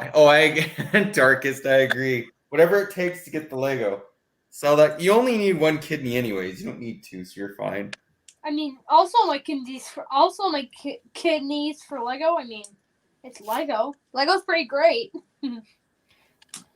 Don't know if that's worth sacrificing a kidney for, but yeah, I mean, I can grow that. Jonas, like, are you guys joking? What do you mean? Are you sure? Like I got the joke. I just don't know. I mean, you can do whatever you want with your kidneys. I won't hold you back. You can they risk are your kidneys. I'll risk it for the Lego. Just shouldn't sacrifice both of them because that would be Yeah. then you can enjoy the Lego even. Yeah. Then. And I agree, Hermit. That's what I like about older sets. Way less stickers generally. They gave us more printed pieces, which was nice. Can you imagine the pain collectors will have to go through in a few years from now, who try to collect the sets from today, who are riddled with stickers, and have to find copies of the sets with all the stickers intact? Like that must be such a pain. Like already, when I try to get Fort Lego Rado, that set has like 4 stickers on it, and it's so incredibly hard to find one that has those 4 stickers intact. Like a set with 30 stickers, a Star Wars set or something, in a few years. Good luck finding one. No, I know. I totally agree. The thing I like about like the AT-AT from 2020, not a single sticker. One sticker in that set, and it's what, $160 here in the US, and like probably like $250 in Canada or something. Yeah. Iron Man, my favorite set. I don't really have a favorite set, but Temple of Anubis, Medieval Market, Super Star Destroyer, Imperial Flagship. Those are all like high up there. When we're on the topic of stickers and your favorite sets, Ty, Owen, do you know the Temple of Anubis? Yeah. That set, if those were all stickers, like these are all printed parts on the temple. Oh. That's like that set would probably be like a nothing what it is. It wouldn't look anything like it. Like this whole facade, like those are really big printed pieces. And like nowadays, I know, it's beautiful. Beautiful set. And nowadays you don't see those printed pieces. You only really see stickers. Like, I mean, it's just very disappointing how like it's like Lego. I get it. Lego's a company. They need to find the cheapest way to produce stuff. Printed pieces are gonna bump up the value, like to make stuff, because they have to like go through all that process to print stuff, and that's like what $2 a print, and making one sticker sheet probably costs $2-3. I don't know. I think Lego needs to make some of their pieces printed, but like make some of their pieces stickers as well, because like there's something that can be prints that are stickers, and there's something that are stickers that could be like, I don't know. Blue Jonas, he has a review. He reviews sets, but like it's like on his website, so that's one of the links that I put in the description. So there are 2 YouTube channels, but only one of them features me, and that's unfortunately for all of you who don't speak German, the German one. So like we do weekly live streams and go through old catalogs, but that's cool. But unfortunately, we do it in German. But I would be up to do it in English, like Ty, if you are interested in things like this, like going through a PDF of a catalog. Yeah, no, I'd be down. Hearing me gush about old sets for like 2 hours straight. We'd have to condense. I try to keep a catalog which is 30 pages to about 10-15 minutes, but it's hard because you want to get everything like, which would maybe be tricky, but yeah, no, I'd be up for doing that, because you want to look at like everything with like a slight magnifying glass, make sure like and Jonas, if we did it for 2 hours, I don't know if people would like that. I get what you're saying though, because you love it, right? Like I love it too. It's it's easy to talk about. Also, I don't know if you're aware of this, but those sets, when I reviewed this, I actually translated all the hieroglyphics. Like that's cool. I remember you mentioned something about that. Yeah. That would be a lot of work to like translate every little bit. Yeah, and it's funny because that's the designers really put a lot of effort and thought into this. They have like on these columns over here, they have the names of different Egyptian gods. There are like 4 different of these printed bricks with the hieroglyphics, and each of them is Anubis, Thoth, Num, and Horus, and those are 4 Egyptian gods. And they have little treasure maps that also have the faces of these gods on them, and also spell the names in really, really tiny hieroglyphs on the side. Like you really need to use the Lego magnifying glass to read those. Oh, that's cool. Also, they have the names of the designers in hieroglyphics on the walls. Like they really went all out of the prints. Huh. Crazy to see how much effort Lego puts into like such small things. Hey, what's going on, Corey? How's it going, man? What's up, Corey? Oh god, there goes Box. Hey, Corey, what's up? What's poppin'? Oh gosh, there goes like the old bits. No, I know that's just. Would you, especially Owen, you'd probably know about this. Would you say that they put more effort in older sets than they do in newer sets, or what do you think? Okay. I mean, Jonas. Well, yeah, you can answer this too. I don't know if you if you know as many about older sets. Yeah. I know older sets, but not. So, Jonas, what's your opinion, Jonas? Like newer sets are amazing. The amount of detail they do is great. But unfortunately, it seems like older sets got more attention back in the days because there were fewer of them. Like Lego was only releasing, what do I know, 30 sets a year. Oh, where now it's like hundreds of them. Like they can't afford to use that much time for that. And even if they do, they don't have a lot of themes that go into that direction, like hieroglyphics. Like where would you find those in today's themes? So what they tend to do nowadays is more reference to older Lego sets, like in the Ninjago Gardens or the Ninjago city sets in general. Those are riddled with references to mostly Lego in-house themes, like Ice Planet, Rock Raiders, Adventurers. They are all somewhere in there. So I don't think they don't put effort into the sets. Just in the older sets, you feel it more because the sets simply have historic backgrounds. And now Lego has kind of make the history up for themselves and use references from their own themes, which is up to anyone if he likes it better that way. And I love all those little nods to the past. Yeah, no, I agree with that. That's a pretty solid answer. Doing good, Corey. And to answer the dislike, it might be there's bots that sometimes come on, and you'll get a bunch of dislikes, but then they'll be removed. So it happens. There's stuff like that. Might also be because I talk too much. No, I don't think it's generally like the live stream. I get like 1 or 2 dislikes, but when you start seeing like 9 or 10, it's generally because of bots like popped up. Mm-hmm. So talking about like how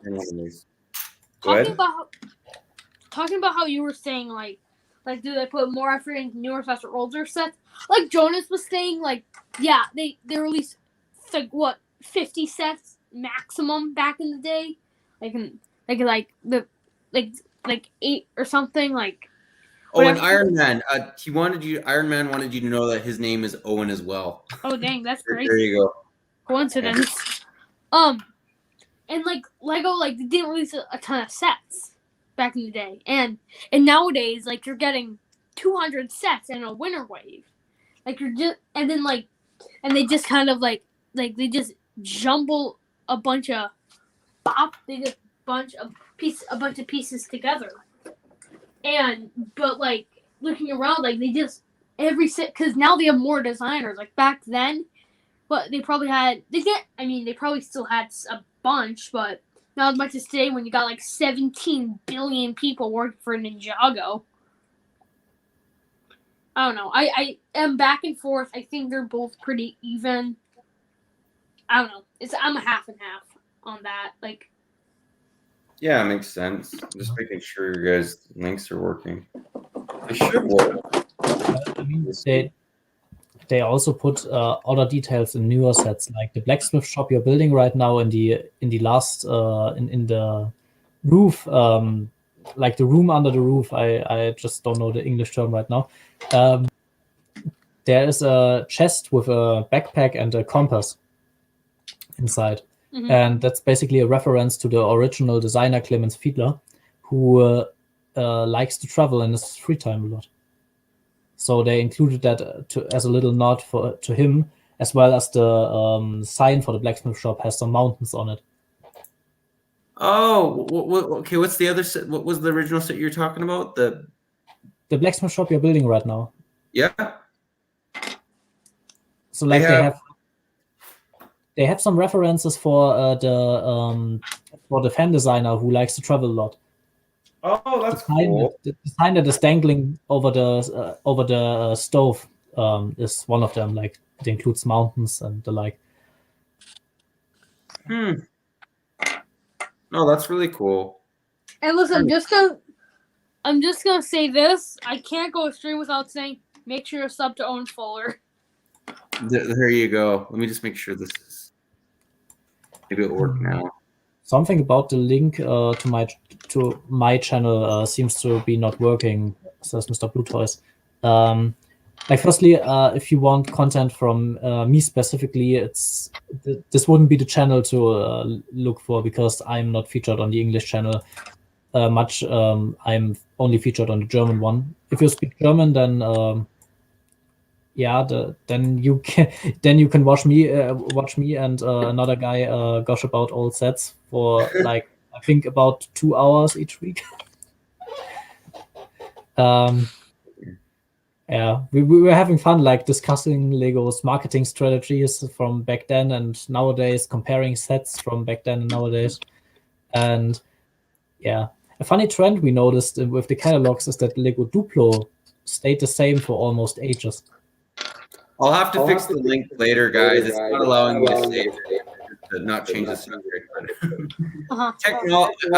As you guys probably know, I kind of hate technology a little bit, and yeah, that's now it just completely. Okay, let me just get out of here. Maybe okay. I'll try and fix it later. Sorry, go on. Let's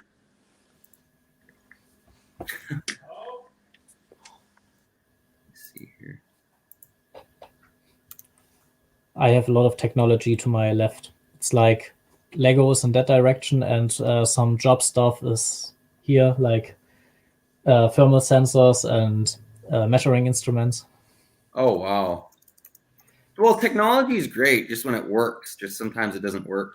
And then I'm trying to save the changes by changing it in the description, and it won't let me. So I'm just like, what do I do? Yeah. I'm pretty happy that I'm not the one setting streams up. Honestly, I wouldn't even know how StreamYard works in the first place.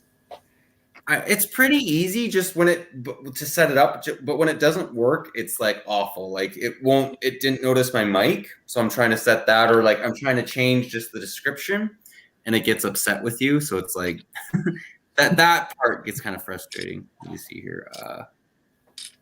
And listen, I need to make sure to say this. Y'all better sub to my YouTube channel.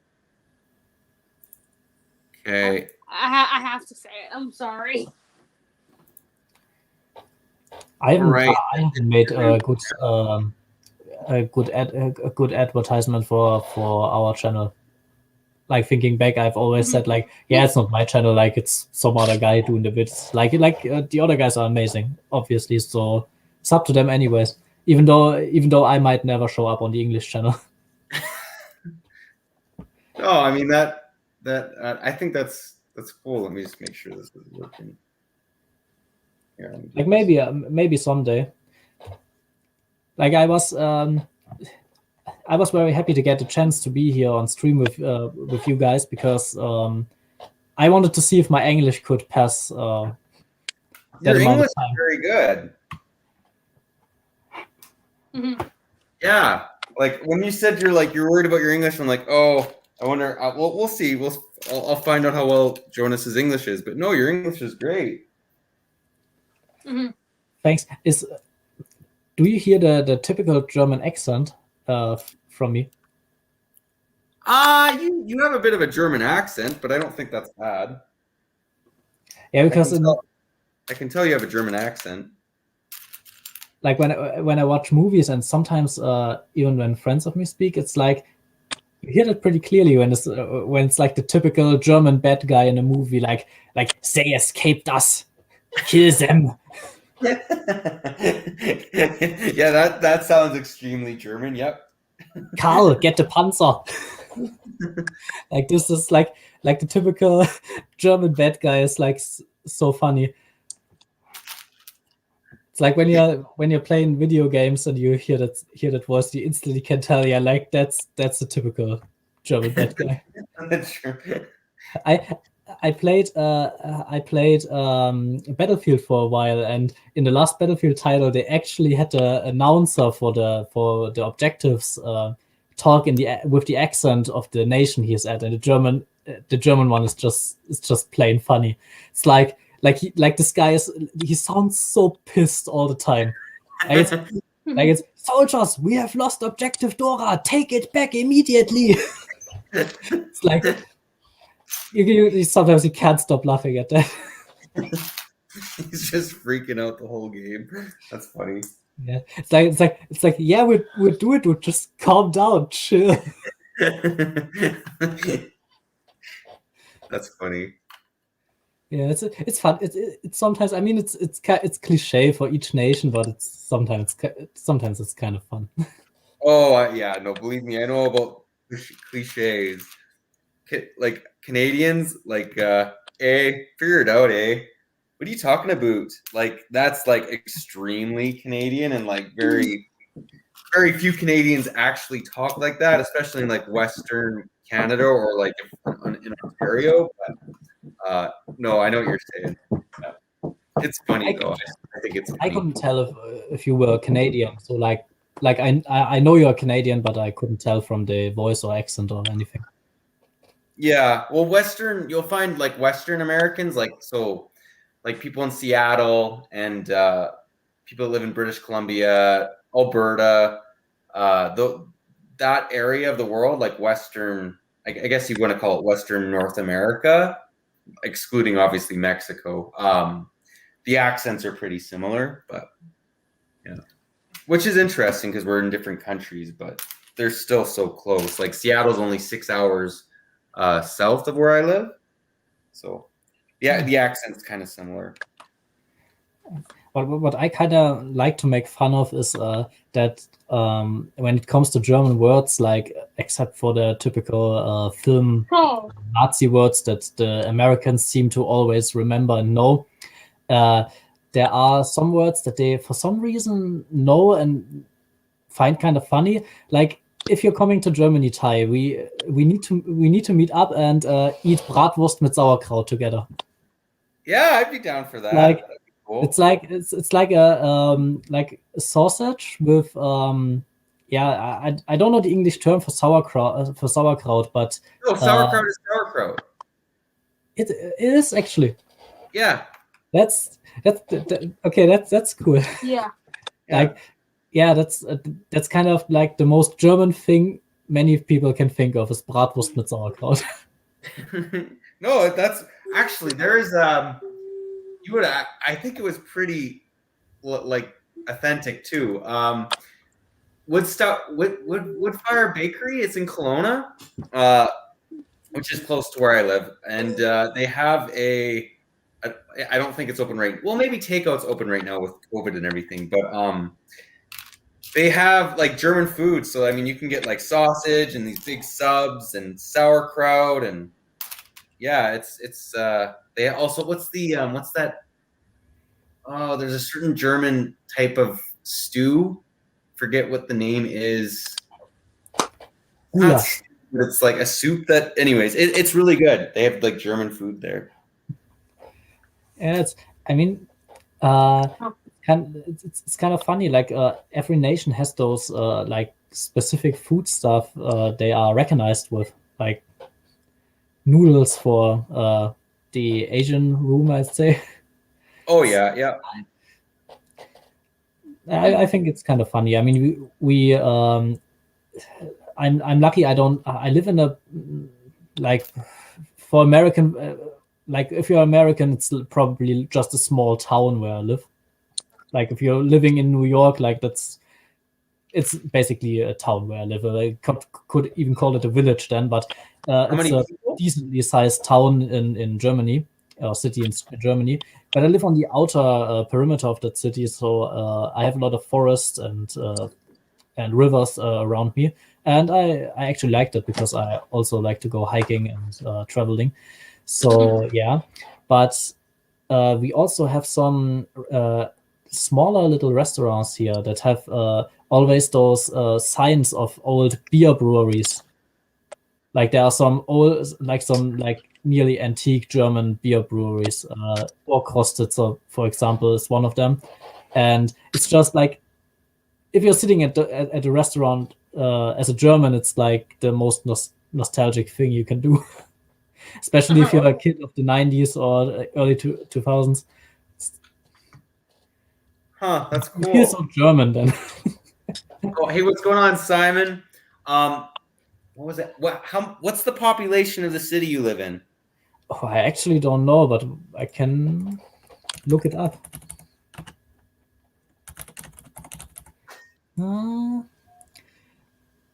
About 500,000. Oh, that's a city for sure. Yeah, that's a relatively larger population. It's not like New York or something, but no, that's a city for sure. Oh yeah, definitely. Yeah, like I said, we even have like a few castles around here and lakes, rivers, forests. It's a pretty beautiful place actually. So, yeah, no, I'd love to visit Germany. Yeah, well, maybe next trip. Like I've been to the countries I've been to in Europe. I've been to Greece, Spain, Italy, Switzerland, Bulgaria, and then like England, which isn't technically Europe, but everyone kind of lumps it in with Europe, right? Those are the countries I've been to in Europe. I mean, I think all around the world you can have a good time in other countries if you love traveling. Oh yeah, there'll be something you like about it. Yeah, like I enjoy different cultures. Like stuff that is very different from what we have here is always very enjoyable because it's different. Like you can We're on random. Sorry, go ahead. Go on. Sorry. Yeah, we have a few. Yeah. No, I can relate with that. I agree. Mm. How many different countries have you been to, Jonas? Oh, I don't know. That's a good question. The thing, I think the funny thing is that with all my traveling, the most fun I had traveling in Germany. Not because of Germany, but because I did that with two friends of mine, and we went camping and stuff. And that was pretty fun. Like those were like you have those golden moments you will always remember. Like we had a situation where where it snowed. Like we didn't expect snow in that time of the year because it is completely unusual for Germany. And everything was cold and wet, and we just broke into basically a little lake, and we were completely soaked with cold water. Yeah, like you stepped in there and you couldn't feel your feet any longer. And nice. we climbed on the other side of the lake, out of the lake, and made a little campfire to warm up. And there's a beautiful photo of me and my two friends sitting around the campfire and having our socks dry on sticks over the campfire. Oh, that's funny. That's cool. Yeah, well, that's experience. You remembered it. Yeah, that's like the picture everyone calls us by. Like we were down to nothing. We had to cook our socks.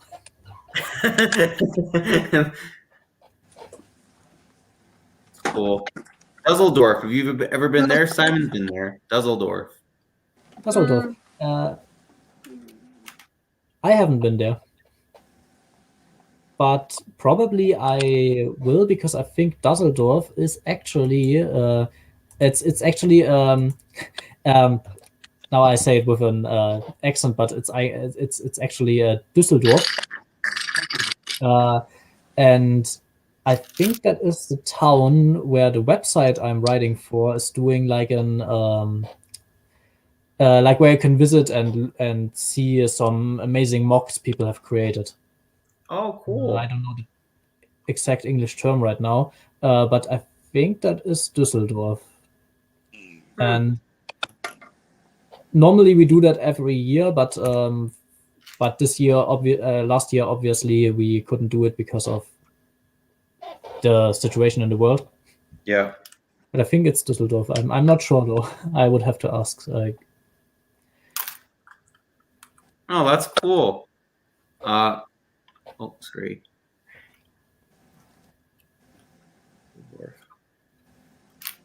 But yeah, that sounds like a lot like what do we have here that's called that? We have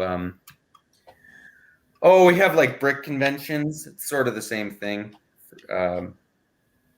here in like Canada and the States. Yeah, I think it's on a much smaller scale. The one who owns the website actually also visits Brick Fair and all these toy fairs and stuff to write articles about it. So yeah, he's also friends with Beyond the Brick. Oh, okay, that's cool. Yeah. Beyond. Yeah. No, I know that channel. Scott is asking, do you like Technic, Jonas? Oh, I've never. Technic. I never built too much of it because I do basically Technic for a living. So at some point, it's just enough. Like it would, to me, it would feel like I'm doing my job 8 hours a day. Get up and continue to do my job for the rest of the day. So that's why Technic doesn't necessarily like Technic it's cool. The functions are cool and the sets are amazing, but it's just at some point it's too much. Like I like building models that look beautiful on display. Yeah, that makes sense. How's your build coming, Owen? I finished it a while ago. Oh wow. What do you rate at 1 out of 10? I'm personally gonna rate it an 8. I just think there could be a tiny bit more with it, but it's just nice for $20 to like have. I don't know. I just like the model personally. Yeah, that's cool. It's a cool set. Yeah, definitely. I know. I'm Jonas. Like you talk about modulars, I'm worried because like I've been starting to buy the modulars, and they're not cheap, but they're really cool. But it's another thing to collect, right? Like, Hi, at this point you're just collecting everything. All the things I like, yeah. Well, and it just hurts the wallet a little bit, but. And like Lego's just like so great and unique. Like there's just so much to collect, and at this point you're just like, oh, I need this, and this, and this, and oh, I also need this.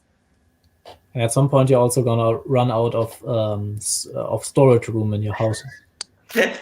Exactly, I'm already out of storage. Like I think money-wise, you get it under control pretty easily if you set yourself a budget. Like that's pretty easy to control, I think. But that doesn't change the fact that you have to put that stuff somewhere in your house. I know. No, I agree. Like your bank account increases every month if you work. It's not. Yeah, I agree. It's not so much the money aspect; it's where do you store it all. And I think I've like this is my hobby room. Like guys, I think I just found some Lego news, and I don't know if it's a leak or if it's like accident, but I just wanted to Brickset to update like my collection a little bit. There's a bunch of like Mickey Mouse and Minnie Mouse sets on Brickset. Like I've never heard of these. I've never seen videos on them.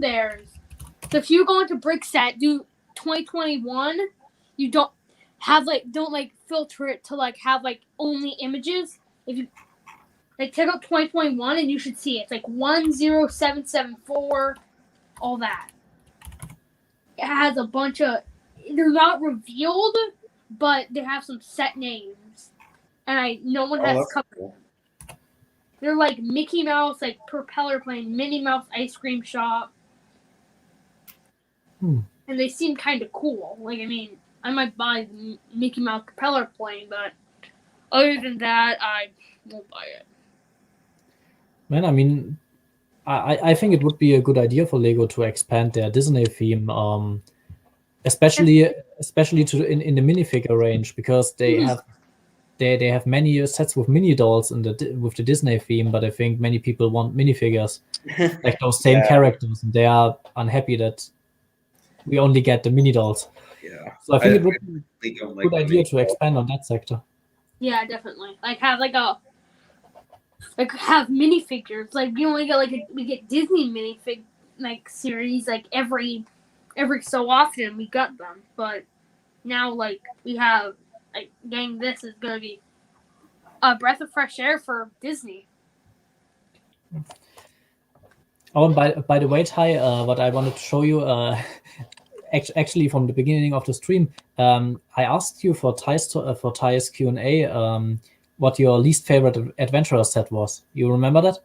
Oh yeah. It was the dinosaur set with the boat and the T-Rex truck. Look how big that boat is. This, I didn't like the set at first too, but kind of like the size of that thing is amazing. I really loved it after I built it. I'll have to try and get it. I'll definitely try and get it. It's like I got these sets, the 3 big ones for the dinosaur wave, and I wanted the research compound and the Dino Trapper set. And this set was like, I think he had it for $30, and I thought at this price, as well buy all 3 of them.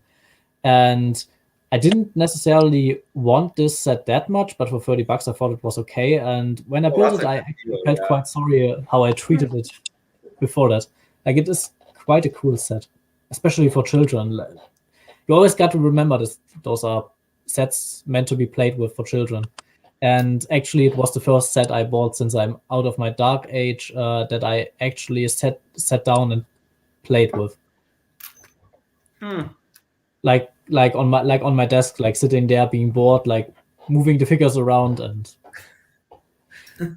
it has something going for it, especially since there's much room to put figures on that boat. The thing I think that set they maybe is lacking, whereas because it's not the first, but I still don't own it, so I can't completely say. But the set that's smaller than the Amazon Ancient Ruins set, it's the second biggest one. What is that set called? The River Expedition. The river. So that had a boat, right? But then it also had an island with one. So I think if they maybe had a bit of an island with it as well, it might have increased the value of the set. But I it still doesn't look bad. I will probably still buy it and see what I think. That was this year. Yes, that one. That's an awesome set. Yeah, that one's awesome. That guy is amazing. I think design-wise, this is my favorite minifigure of all time. Like, he is just he's just all around. Let me zoom in on what you're doing. Just a minute. I wonder if I can. I think you can't make me appear on the screen only, but I'll that's a good fig. This dude is I think he's amazing. I think what the dinosaur line lacks is the buildings essentially, because it's on a dinosaur island, so there are not really temples. No, that makes sense. Yeah. And honestly, I feel like if they include set pieces that are just trees and a few rocks, it's not really that much of a point in that. I think it's just to drive the value, the price of the set up, and it doesn't really add that much. So I think it was a good decision for the Dinosaur Island theme to mainly focus on vehicles, because kids will imagine the scenery around that. And for the other lines, for Egypt and jungle, it made perfect sense to include these ruins because they were a big part of the story and they had all the cool traps and things. But if it was just a tree, it would be just a tree. Yeah, that's true. That's why the research compound still kind of makes sense, because it's abandoned. They sort of did that with that one.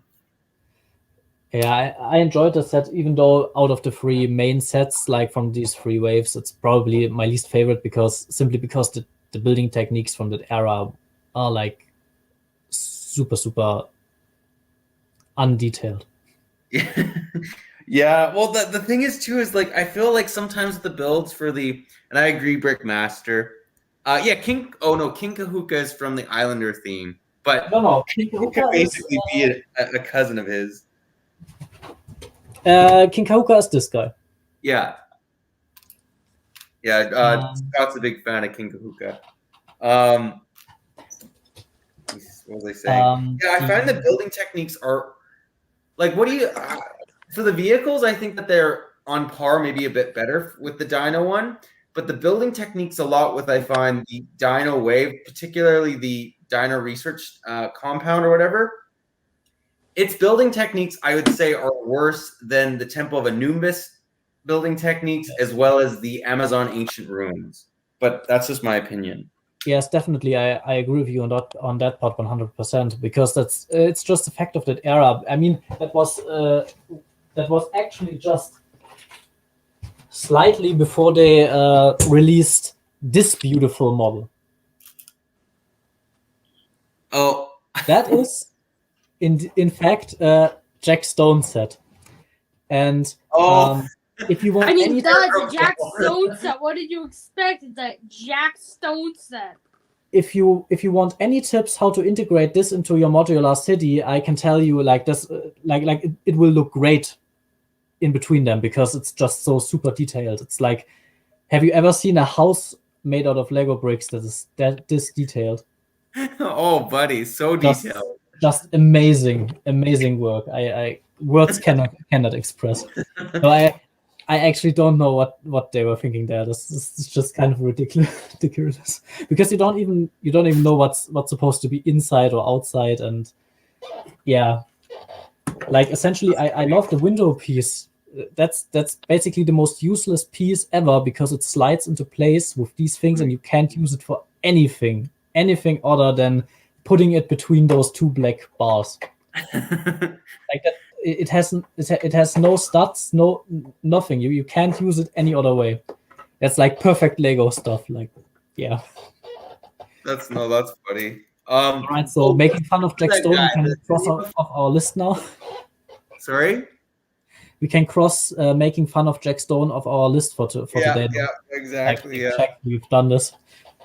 What's the name of that adventurer guy that you just showed? Your favorite fig? I forget his name. It's I don't know how to pronounce it, but it's Aku or Achu. Aku. I don't know exactly how, but yeah, this guy is kind of expensive nowadays too. I think he sells for about $20 to $30 now on his own.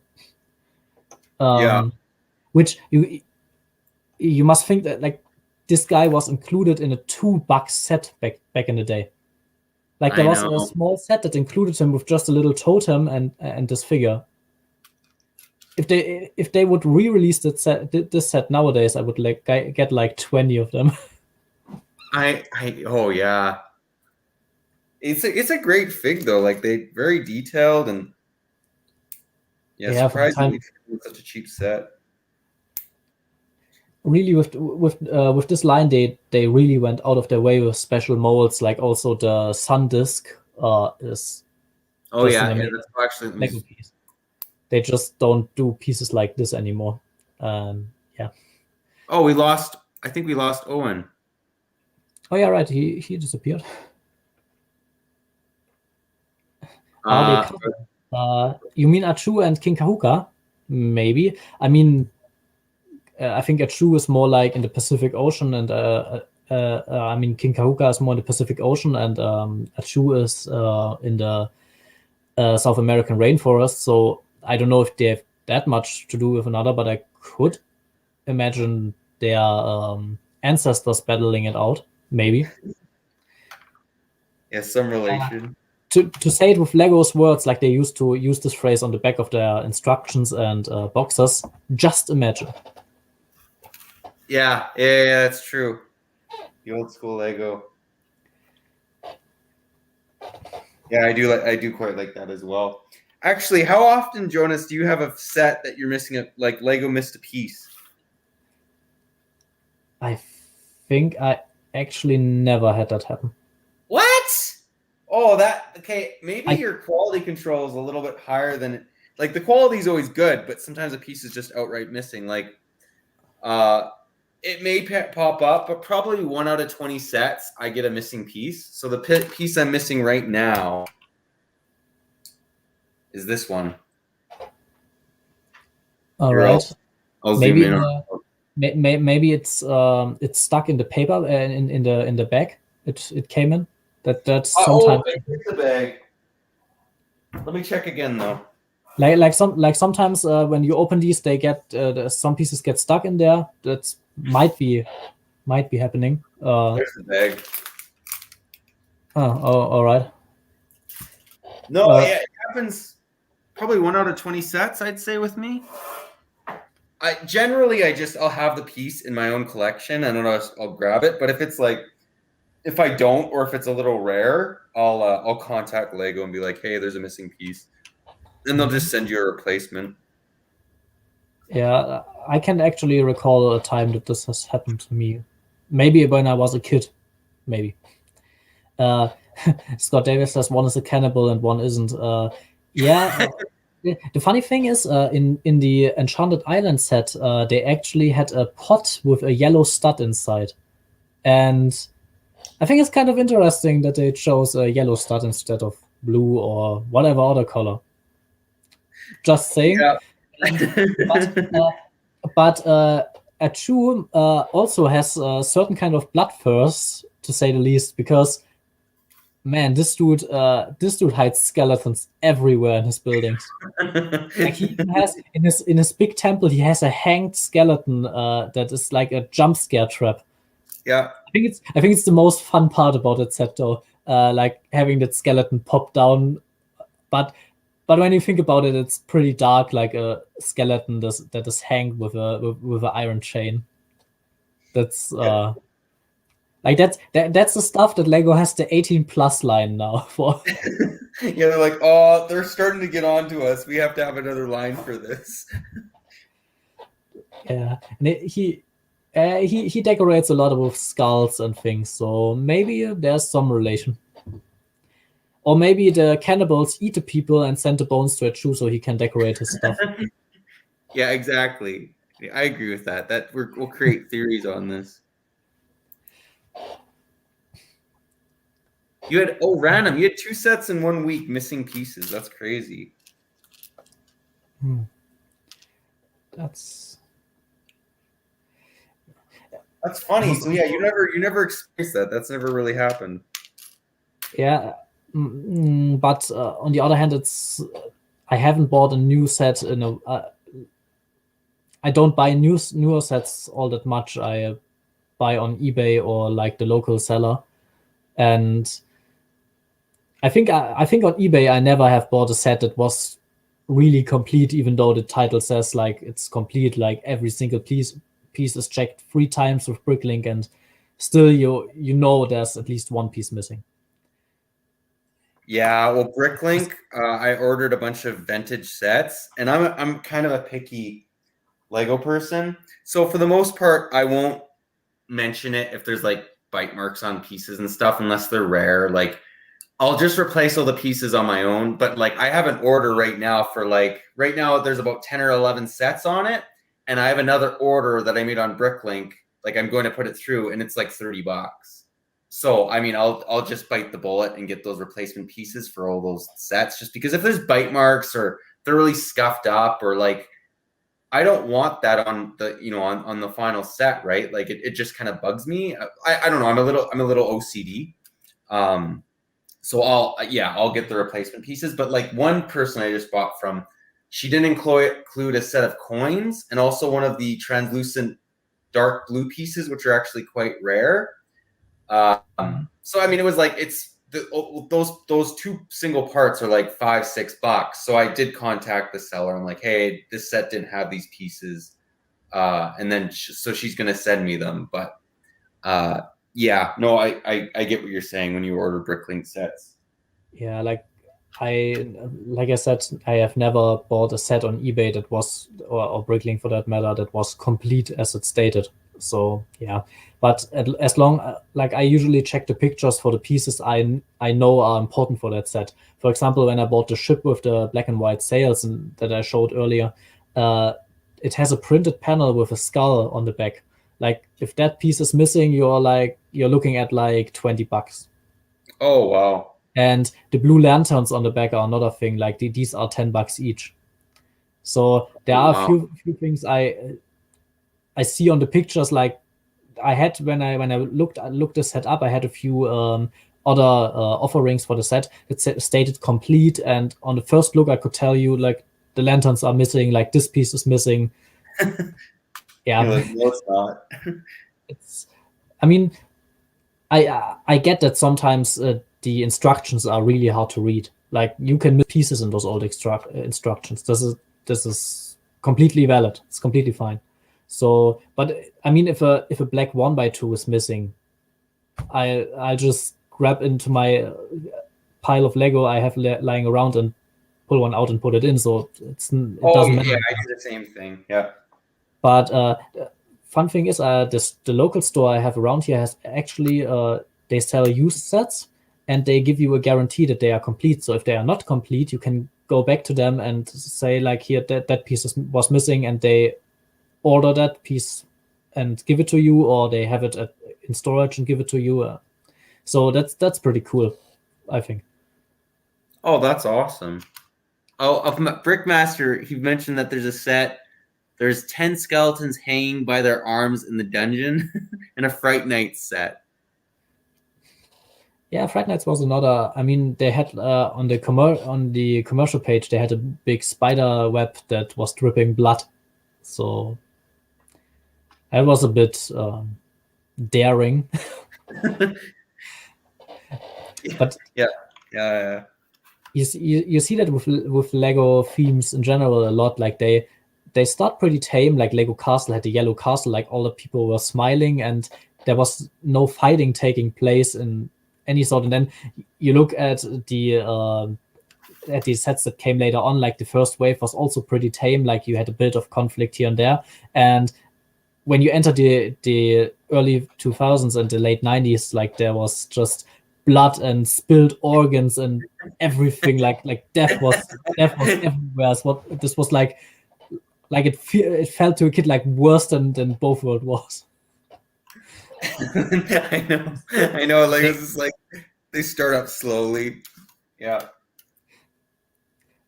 Yeah, like they have this rule on Lego Ideas, like no showing like violence in any sort of way or torture or anything like this. And then you look at some older sets that have like hanged skeletons and starved to death people in dungeons, traps that crush someone with giant boulders. And yeah, those things are kind of gruesome, I'd say.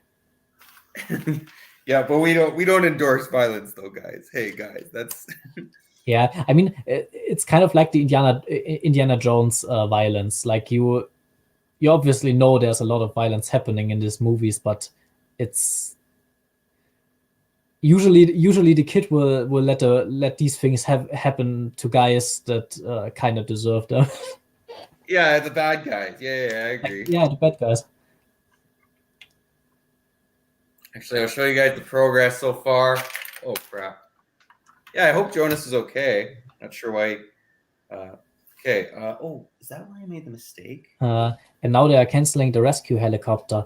Well, the Osprey is, I think, a bit of a different topic, because while Lego tried to sell it as a rescue plane, this is a military plane, and I think modern military stuff is another level of. It's not like Star Wars that is.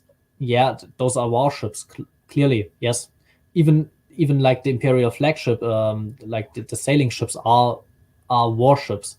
But I think the line you can draw is maybe start of the First World War, like the dawn of modern combat, when they are using anything other than like Winchester repeating rifles. Like this is as far as I would go, like with Western stuff. But after that, it's I don't think we need tanks from those eras or modern planes like killing machines basically, because if you look at the involvement of the evolving military capabilities like Hellfire missiles and things like this, like that's devastating stuff that should not be marketed towards children. While two knights fighting with swords is pretty tame compared, even though logically thinking like you hack arms off and it's pretty violent as well, but I don't think it's quite on the same level. No, I get what you're saying. I agree with what you're saying. Yeah, that's true. And also the rescue helicopter or the Osprey had the license with Boeing, which is a concern, which is a like they produce military stuff and therefore I don't think a child's toy company should partner up with them. No, I agree with that. Yeah. No, that makes sense. I mean, I get that side for sure. Especially not to make a kind of semi-military. Yeah. Because they called it rescue. I think they're trying to kind of deal with it, but then yes, there are versions of it, as far as I've read, that are used for rescue, but also by the military. So it is basically just for the military plane. Yeah. Oh, I found the piece, by the way. It was hiding in the model. So actually, there's no missing piece. Actually, I'll show you guys the progress. It's basically the base of it's done. I'm a slow live stream builder, in case you didn't know, Jonas. So I watched a few of your live streams. Unfortunately, if they like it's pretty late over here in between. That's it's 2 hours after midnight now. Oh wow! Actually, this might be maybe a good point to end the stream if you guys are okay with that. We started a little early. Yeah, because it's like 2 a.m. for you, right? Yeah. The last question is, I think if Lego refuses to make combat toys, they shouldn't make any combat toys. It's pretty. Yeah. Well, it is a good point, but the problem is you have to draw a line somewhere, because there will always be like, can you give policemen guns? I mean, that's a pretty political point at this point. It's a pretty political question, even really polarizing. Should they have like the Lego minifigures that now, not the police not the police enforcement, law enforcement, but the minifigures, should they have pistols? Is it okay to give like the Johnny Thunder villain like a rifle? Yeah. I mean, those kind of rifles were used in combat. Yeah, especially during that's Johnny Thunder just after World War I, right? But before World War II. Yes, and you have pretty gruesome stuff in World War I. Like it's like humanity wasn't ready for a war of that scale and technology that evolved faster than people could learn how to use it. Yeah, I agree. Well, hey, what's going on, Lego Explosions? Yeah, no, it's a tricky subject for sure. Yeah, so I think Lego did the right thing to remove that set, like take those sets back and don't release it. But I also saw that the Technic functions didn't work as well because there was too much pressure on one of the little cogwheels in the middle of the model. Like it just broke apart after a few usages, and that's maybe Lego even acknowledged and noticed that problem and was kind of happy about the honor thing, like overshadowing that, and they could say, well, that is a flawed model, but we don't like war stuff, so we take it away. It's not because the model is bad. It's because of the military stuff. That's the way of doing it. Yeah. But I don't know. Like, I just think it was a good decision for any reason of those two. Yeah, no, it's like, oh, we screwed up on this, but it's a war machine, so let's get rid of it. Yeah, I can see that. You got to make some decisions as a company, like, and at least they admitted they screwed up in some way or shape or form. Yeah. Like they did with the 1990 years anniversary vote and Castle. I think that was a very good move of them to include Castle. Oh, it definitely was. We were just talking about that. I think they maybe should have. See you, Simon. I think they maybe should have kept Classic Castle separate to normal Castle. Like make normal Castle 90s and up, and Classic Castle for The like yellow one. the yellow ones. But because having 8 different or 6 different factions was ridiculous. Like I was like, okay. So I think they maybe should have not narrowed it that much. Like have Classic, like they had Classic Space, have Classic Castle, make it its own thing, and then have something like Modern Castle. And then if you clicked it, then it would pop up like Forestmen, Fright Knights, Knights Kingdom 1, 2, all that stuff, right? This was they actually, when you voted, they gave you the opportunity to put a sub-theme in there. And for Castle, like those were all the sub-themes. Like what would you put in there? For Adventurers, you could say, well, Desert sub-theme or Jungle sub-theme, whatever. But for Castle, like you already voted for sub-theme Forestman, what would you put in the sub-theme? I totally agree. Well, when we did the final vote for like the 4, which I'm waiting to see who won, they said, why did you choose Castle? I'm like, I'm hoping it's Forestman because we haven't got that in 20 years. If you made it like Forestman against Knights, that'd be awesome. I also voted for Castle because I think with the Barracuda Bay, we have a pretty good pirate set already on store shelves. With the Blacksmith shop, technically, we also have a pretty good castle set, but I would hope for a castle, basically. Oh, yeah, that'd be good. And I think this whole thing with the 30 themes they selected for us to vote on was market research, like free market research. They must have known that themes like Divers, Rock Raiders, Extreme Team, Paradisa, they didn't stand a chance. They aren't bad themes, but they don't stand a chance against Classic Space, Classic Castle, Bionicle, and so on. Yeah. No, like Adventurers, I can see it. It also did get pretty far, and I was kind of expecting that because it is a beloved theme. But some of these themes were just like, why bother put them in there? And I think it's because of marketing research purposes. They want to know how many people like those themes, and if it's maybe worth it to bring those back, irregardless of the night of who wins this vote. Like they now have numbers for how many AFOLs on Lego Ideas voted for which theme and how much beloved those beloved themes are. Like if they're gonna bring something back, I think they will like see, all right, we have those 4 main themes, and then the next the Adventurers theme. So if they're gonna bring something back, then it's gonna be something along the lines of Adventurers. If Rock Raiders wasn't in that 5th spot, maybe they would think about doing another Miners line of sets. Yeah. No, I agree. I mean, why not use that intel? Well, if you guys are good, we can. Oh, his computer died. No worries. Yeah, thanks for popping by, Owen and Jonas. You guys are okay ending the stream. Definitely check out the channels.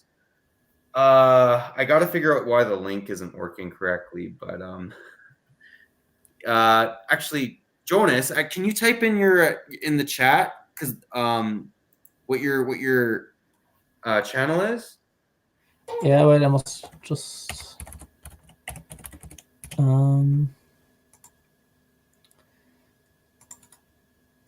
wait.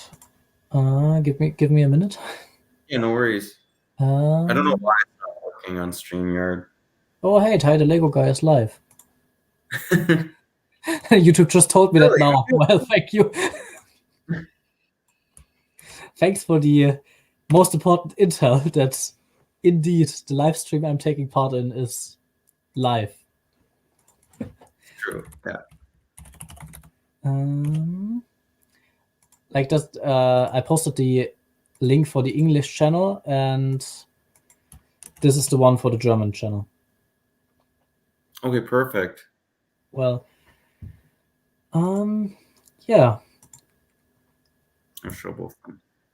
Or, yeah, there you guys go. I'll try and figure that out. Not sure what's wrong with the link. But, yeah, thanks again, everybody, for stopping by. And thanks again, Jonas and Owen, for being guests. And like we always say, don't be a simp, and I'll catch you on the flippity flip. See you guys. Bye. Bye.